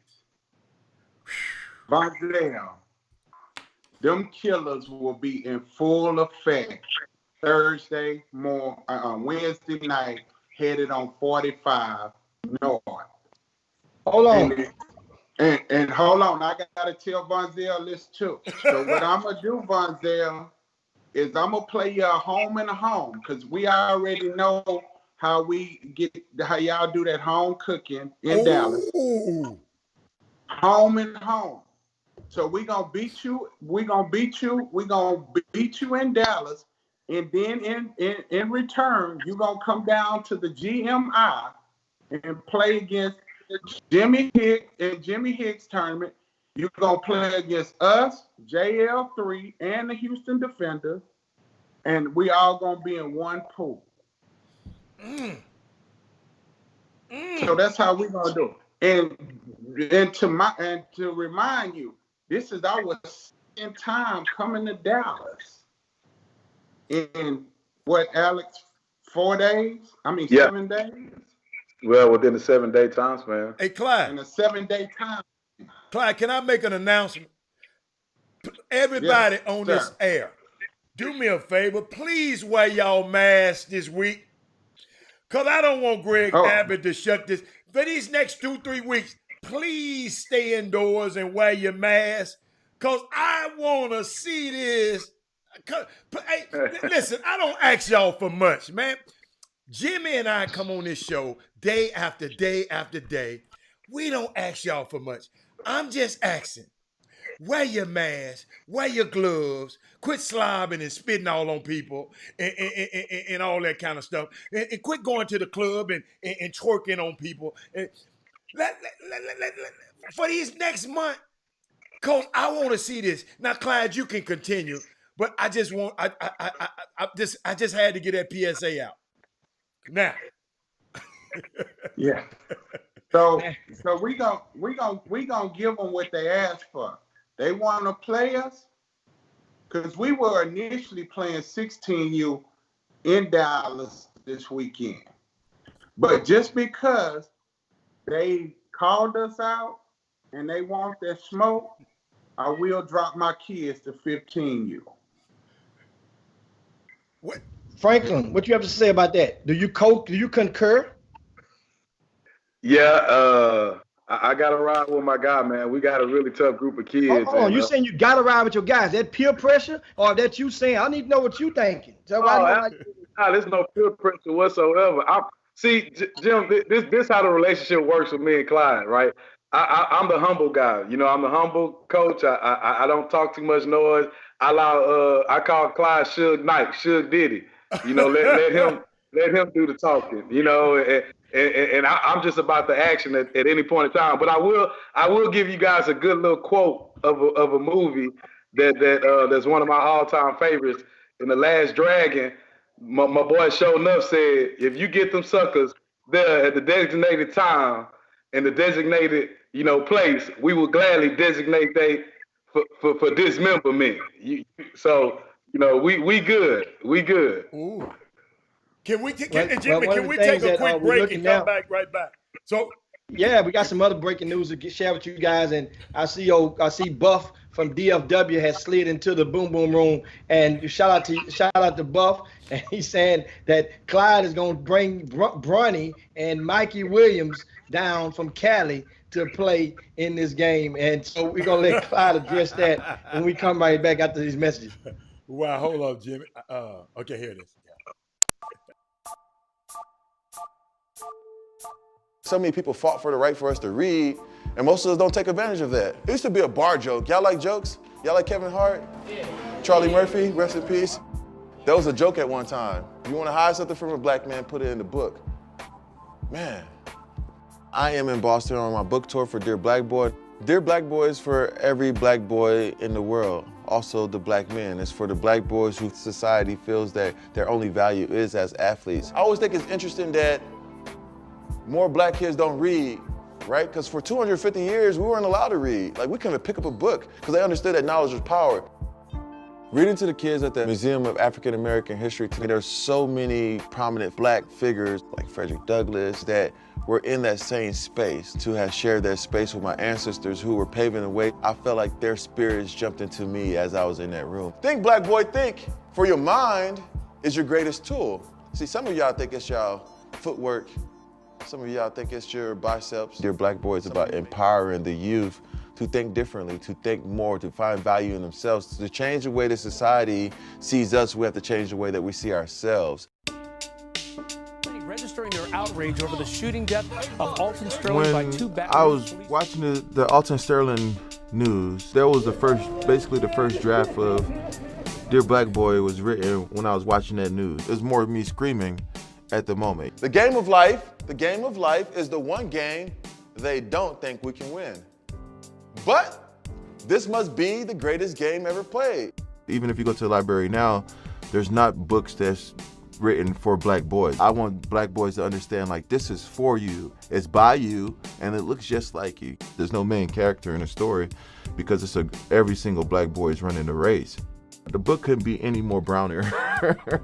I used almost every shade of brown, even sepia made it into the design of it. As I transitioned from playing the game. Welcome back to the Chop Shop, your midday sports happy hour, the best 120 minutes of your day. Grouping right along on the Chop Shop, we have with us today Alex Franklin and Clyde Jackson with the Houston Hoops 15U team, the champions of the NBA red bracket, which of the Gasso this past weekend up in DFW.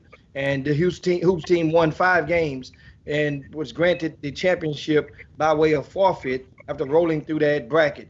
And so in case you just tuned in or you've missed the conversation, these two guys, the two coaches, volunteer coaches that is, have been, dropping some memorable nuggets in support of their team. And we were talking the last segment about the potential showdown with the Southern Assault program. That's an Adidas-sponsored team out of DFW. It's a merger between the Urban DFW and the Texas Assault. Those two programs merged to form this Reese's Peanut Butter Cup which is known as Southern Assault. Now, over the weekend, conversations and just good old-fashioned above-the-belt smack talk transpired on social media between the Southern Assault and the Houston Hoops coaches about their teams, what would happen if they were to meet each other. And it was expected that they would possibly have met on this Thursday, but it appears that we have preliminary messages in the Boom Boom Room that's probably not taking place this Thursday, that has been moved to July the 16th. And Clyde, have you received any message of this event Thursday being postponed to July the 16th? No, sir. This is breaking news to me. So, well, hopefully we'll get the confirmation from them shortly before the show. But that's what some of the people have posted. And once again, because this wasn't the only team that you were hoping to, not hoping, but anticipating playing against from DFW on Thursday, right? It was Southern Assault wasn't the only one. You had a beef with some of the other, not a beef, but you had some news for some of the other teams as well, right? Well, Jimmy, I really don't go in and just talking and let's poke a bear. And that Southern Assault just poked. Hell, you just poked Winnie the Pooh. You poked Grizzly. Come on, Suge Knight. So here it is. You poked the sugar bear. I'm gonna play whoever on the schedule. But this team, the Southern Assault team, called us out. Oh. So what I said was, I want to run through your whole program, and that's what I mean. I want to run through your 15. After I beat your 15, Then I'm going to run through your 16s with my 15s. This ain't got nothing to do with the Houston Hoop 16s or the Houston Hoop 17s. Make it clear. I'm going to run through your program with my 2023. I'm going to beat your 15s first, then I'm going to beat your 16s and make you go to the drawing board. And then the reason why your 16s coming in this picture is because they thought they were too good to play against my 15s in Dallas, and they forfeited. So you owe us. You owe us a gun. You owe us to tell us that you're better than us. Right now, I don't think you're better than us. So if I gotta go through, and when I beat your 15s and I beat your 16s, I'm gonna call you and tell you I want to play your 17s. So I want to give a correction. It has not been postponed. That the 16th is a date that I think Von Zell say his team, whatever his 15s will play. Established with date, but they have 2 sessions, I think, in that Drive Nation League, mini league, which they are comprising. And we'll get clarification. Of course, Jermaine O'Neal is expected to join us on Thursday with a conversation about his program. Now, Clyde, meanwhile, before this took place, a week ago, there was another 15 under team that you accepted the indirect invite from. The Houston Defenders 15U went up to Austin, ran the table, and then says we're the best 15 and under team in the country. What you laughing at? Coach, I hope you're looking at me right now. Coach, you must have been sick off the COVID or something when you said that. What the hell is going on? Everybody The put the brakes. 15 and under Defender team have never in their life came within 25 points of the 2023 Houston Hoop team. When have y'all played them last? We played them 8th grade. We played them 7th grade. We played them 6th grade. We played them 5th grade. We played them 4th grade. We played them 3rd grade. So, Clyde, some kids get better, and some people may have picked up a couple of players along the way, right? Coach, my players got better. My front line, I don't have a kid. I have one kid, like you said earlier. He's about 5'7", 5'8". I'm 6'3". Every last one of my kids are 6'3" and above, and they work. We're not playing no games over here. We in the gym. We working. So with that being said, just like they pick up players to get better, we added 2 major additions to our team this year. 2 major additions. The kid Malik Presley, 6'6" combo guard, reverse dunk in the game. I mean, can do it all. We added a shot blocker, 6'10", one of the best prospects in Texas, Kendrick DeLuna, that elevated what we already had. So I'm telling you that I want all the smoke. You know, I'm not just sitting here bumping, making words come out of my mouth. I'm telling you straight up. If you know, we've been a top 3 team in the country since we were in the 3rd grade. We have several AAU national champions. We've been putting on for the city since the kids was youth. So for you to come and be disrespectful, Houston Defenders, talking about that you're the best team in the city, you very disrespectful right now. So after we take care, I wasn't gonna even get into the Houston blast because I'm showing love right now. Right. But after we take care of them Dallas dudes, meet us at Sloan stuff on Sunday, and we'll showcase y'all too. So we'll just make it a whole weekend, but we'll go and run through everything. And then for the Dallas team and the defenders, you can get your lick back at the GMI. That'll give you two opportunities. That'll give you two opportunities to see us. So I'm giving you them two opportunities. Dallas, after I come from Dallas, that Thursday and Friday, then I'm going to let my boys rest that Saturday, bring them to Sloan event on Sunday, where we can line up. You can get JL3 on the line too, and have them come on Sunday over there with the defenders. And then after that, then y'all meet us July the 9th at the GMI. And for the Dallas team, make sure that you get unbiased refs, because we already know how it went down in the junior NBA when the foul counted 32-15 at the junior NBA. Out over there playing like you're a kid in the candy store. Now somebody just sent me a message for you. Send me a message for you, Coach Franklin and Clyde. We'll let Coach Franklin answer it first. And they said you call yourself the Houston Hoops, but only 4 of your players live in Houston.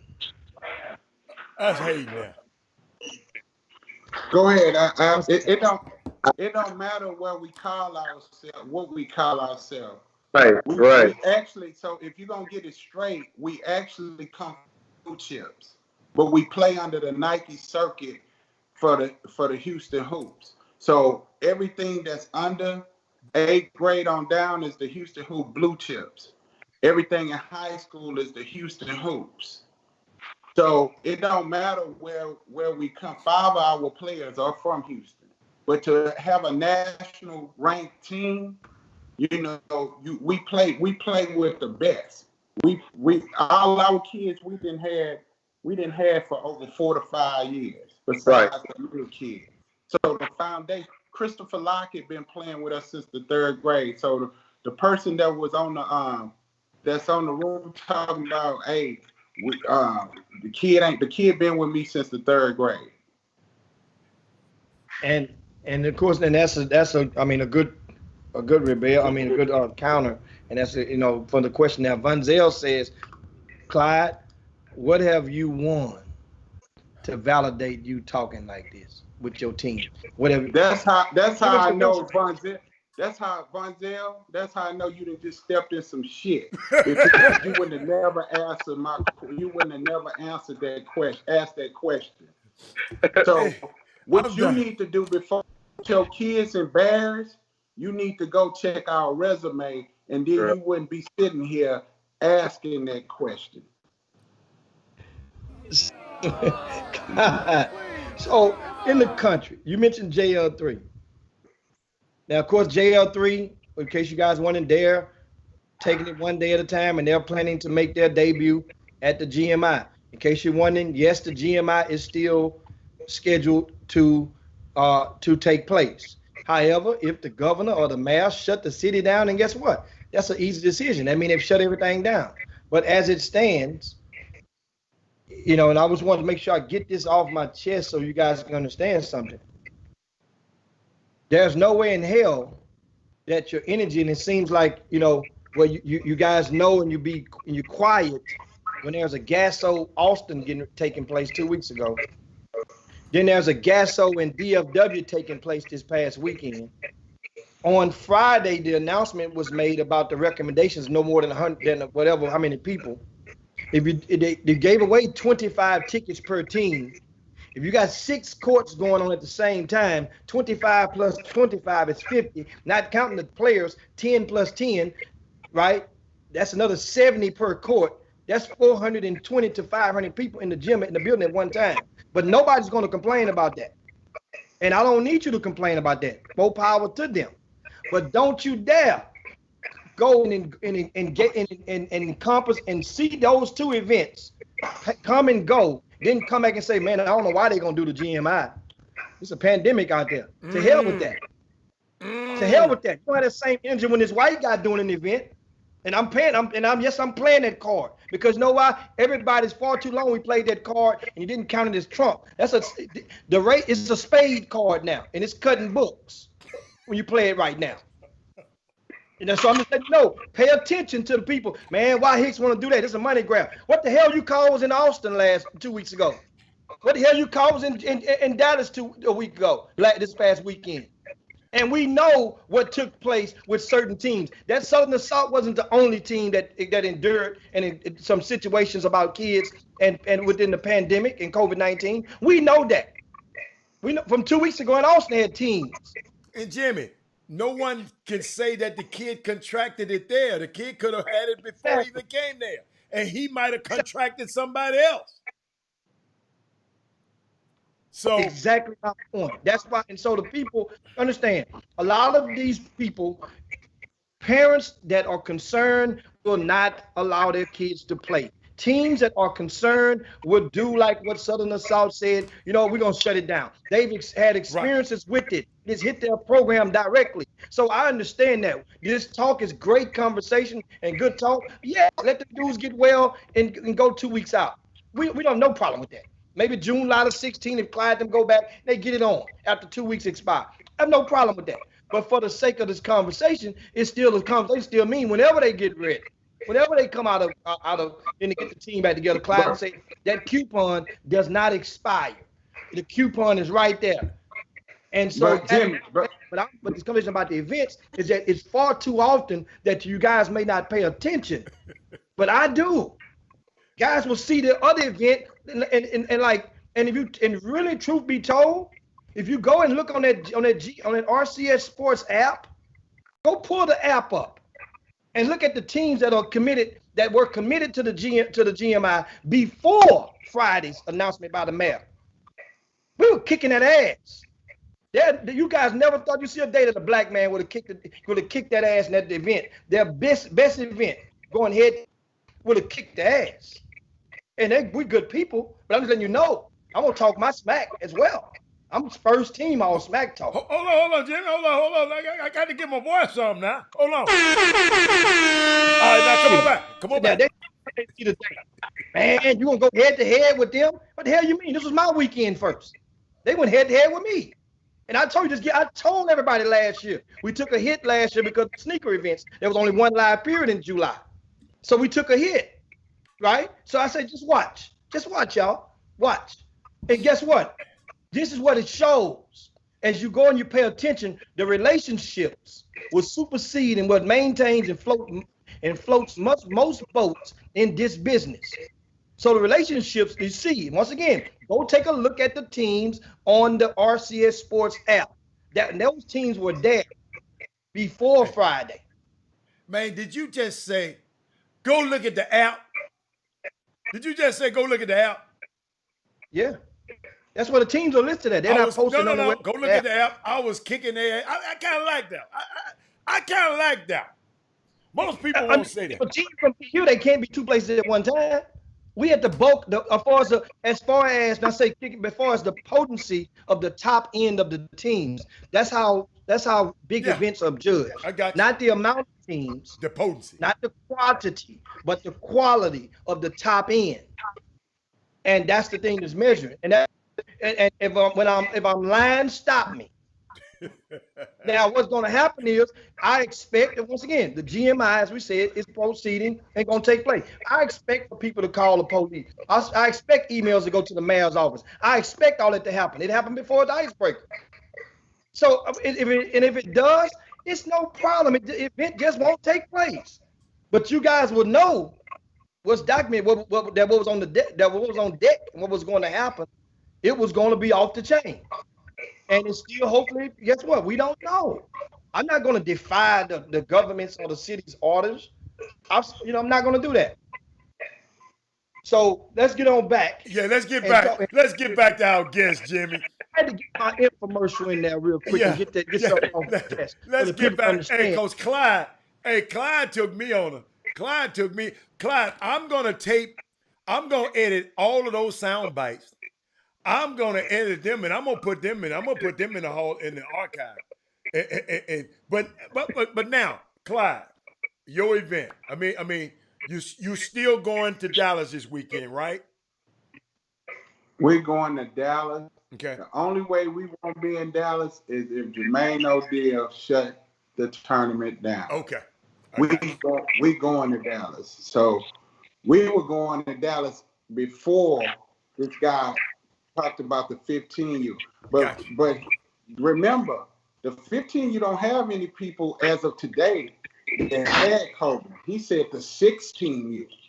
You know, the 15. I really feel sorry for the 15U coach of the Southern South for having his director even put him in. He just like threw him in a fight. You know what I'm saying? Like, you go out there, boy, and defend your little brother or something. You know, he just threw him in a fight, man. And that's not right. And without doing your research, this man asked us, "What have we won?" That's how I know you don't know nothing about this team. So what he needs to do, he might want to go do his research and get on the phone and call everybody in the country. Like, this team here then played in the AAU national title game from the 3rd grade to the 6th grade. The 7th grade, they done won the May Hoops. 8th grade, they won AAU nationals. And for the record, Vonzel, they went 5-5 as 8th graders on the EYBL and only lost those 5 games less than 3 to 5 points as 8th graders on the highest circuit. Well, you mean 8th graders playing 14U or 8th graders playing 15U? 8th graders playing up 15U on the EYBL. And we beat JL3 15U last year. And beat every 9th grade team in the city of Houston last year. Clyde, I got a question, Jim. I got a quick question. Because I'm looking at the year 2023. That's the same year of Bronny's son, right? So these are some of the kids that played on that team? Only kid that played on that team was Bronny James. And for Buff, I won't be bringing Bronny down. I'm going to beat you with my roster. So Bronny and Mikey played on my North Coast team. Oh, they did? So, yeah. So I won't be bringing them down. I'm going to be bringing my top team that's been my top team for years. This is where all the money. This is I bet the house on these kids. And Clyde, let me let you know, Vaughn said if you're counting all of that, he got 12 national championships. Middle school down don't count. He might have 12 national championships, but he ain't got 12 national championships with that team. Oh, okay. I got you. So I'm not even counting. I'm not even going to throw my resume because every top kid, 90% of the top kids in Houston, Texas, and everybody that's watching this feed, I guarantee you, over 90, I might say 90, over 70% of the top kids coming from 2022 or even 2021 come out the Blue Chip program. But guess what? It's going down. Of course, I'm still Drive Nation. And Southern Assault was supposed to have played 2 weeks ago when I was up there for Big E's event, and the game did not transpire. But the word around Dallas is that Drive Nation, Southern Assault are the 2 top 15U teams on paper. So this Drive Nation team, while you talking all this talk, you ain't mentioned them. That's your fellow EYB brethren, which are not under the Nike umbrella. Have you played that team in the past year or so? Drive Nation record against my team is we're 15-2 against them. Really? Yeah, really. Am I right, Coach Alex? If I'm wrong? That's about right. I mean, we only lost to them twice. One was at the Junior NBA, and then the other one was at in Vegas. So what y'all saying is it's finna go down in the underground. For the record for y'all, the only team that ever beat us in Dallas was Drive Nation. And the one time that they beat us was at Jermaine O'Neal's spot for the Junior NBA, and the foul count was 32-12. And we lost by 3. Well, Buff has a projection. He says that Kendrick DeLuna, that's the kid from your tallest player on that Houston Hoops 15U team. He goes to San Antonio. He resides there this past season. He said he's going to have a long day against Ron Holland in Drive Nation. Ron is definitely one of the top prospects. And Buff, you might be right. Ron Holloman is that dude. I'm going to give respect where respect is due. He is one of the reasons that they actually was besides the refs helping them out from getting beat by 15 that day. But he was one of the kids that, I mean, he displayed some talent that was unbelievable, man. He's athletic. He's a problem. We know those kids. That's why this guy Vaughn talking noise. We know every top kid in Dallas. Right. Facts. I know one thing. Ron Holloman is that dude. He is that dude. He's a 5-star player. He's an ESPN top kid. Just like they got Jacoby Walters that used to play for the Blue Chips. He's a top kid. We know they kids. And I mean, I'm reading the Boomer Room, a great combo. You guys don't forget to share the show if you hadn't done so already. Great conversation, and not taking away from the Houston Hoops 15U or champions this past weekend at the Great American Shootout and the NBA red bracket. And also there was, I think, 4 different champions, 4 different brackets. They had a blue bracket, which was won by the PB Nation 17U. Texas Impact won the orange bracket. And of course, the FOE 2022 16 under won the green bracket. And once again, last thoughts, guys. Alex, we'll start with you about this summer and what do you guys do when you're traveling and you're staying in hotels and with these players? What type of measures do you take as far as to keep these kids safe, being that doing all this travel thus far? Yeah, it is a challenging thing. We just try to minimize exposure for these.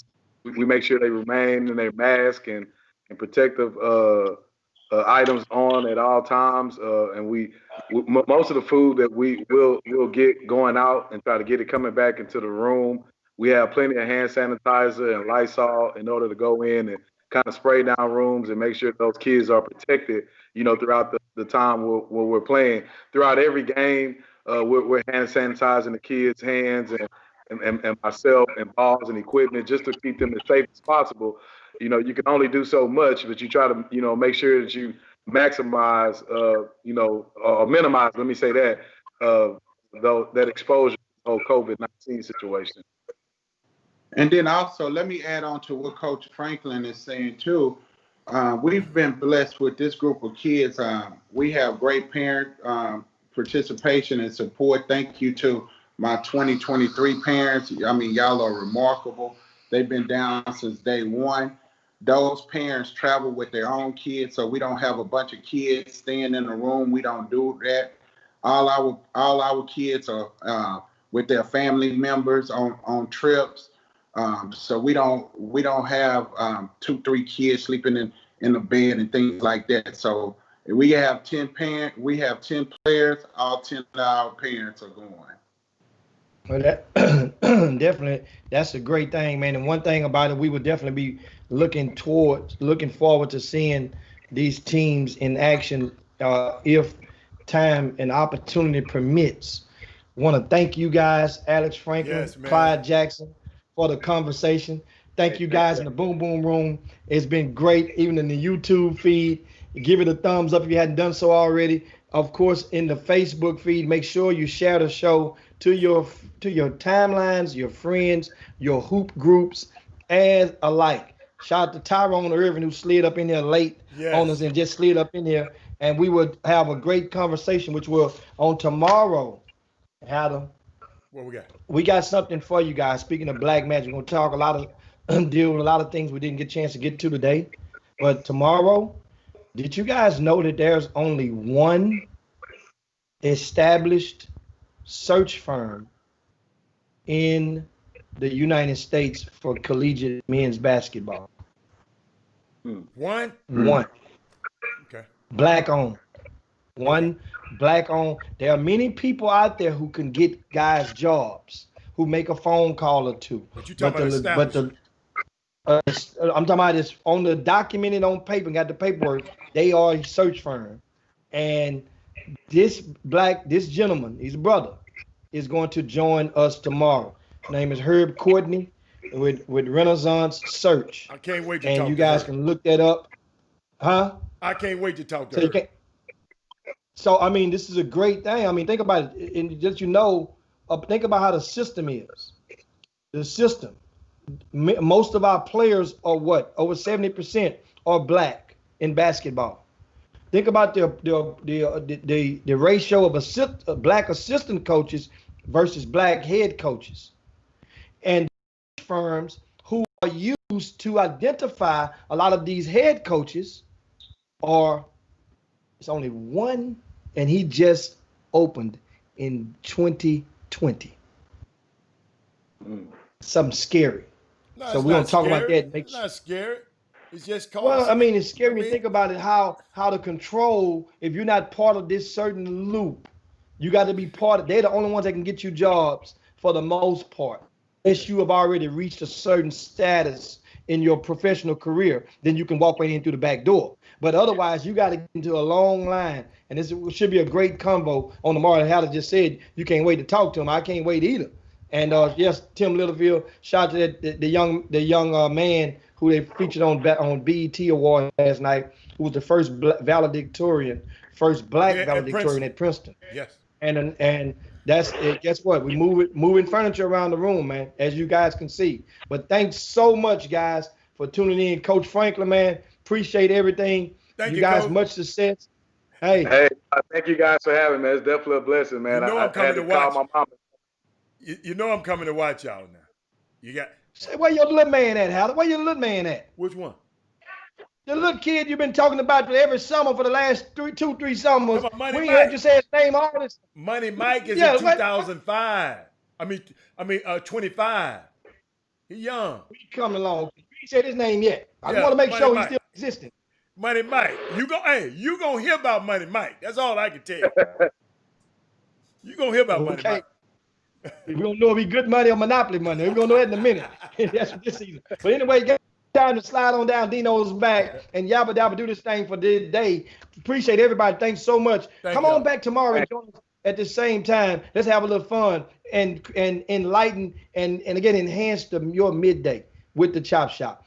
Thanks on behalf of Robert Haller. This is Jim Hicks. We up out here. Peace. Chop Shop. Jim Hicks. Rob Hatter, you are now tuned in to the Retro. Let's get it. We in the Chop Shop, we live in the Chop Shop. We talking sports talk, we live in the Chop Shop. We in the Chop Shop, I'm talking sports talk.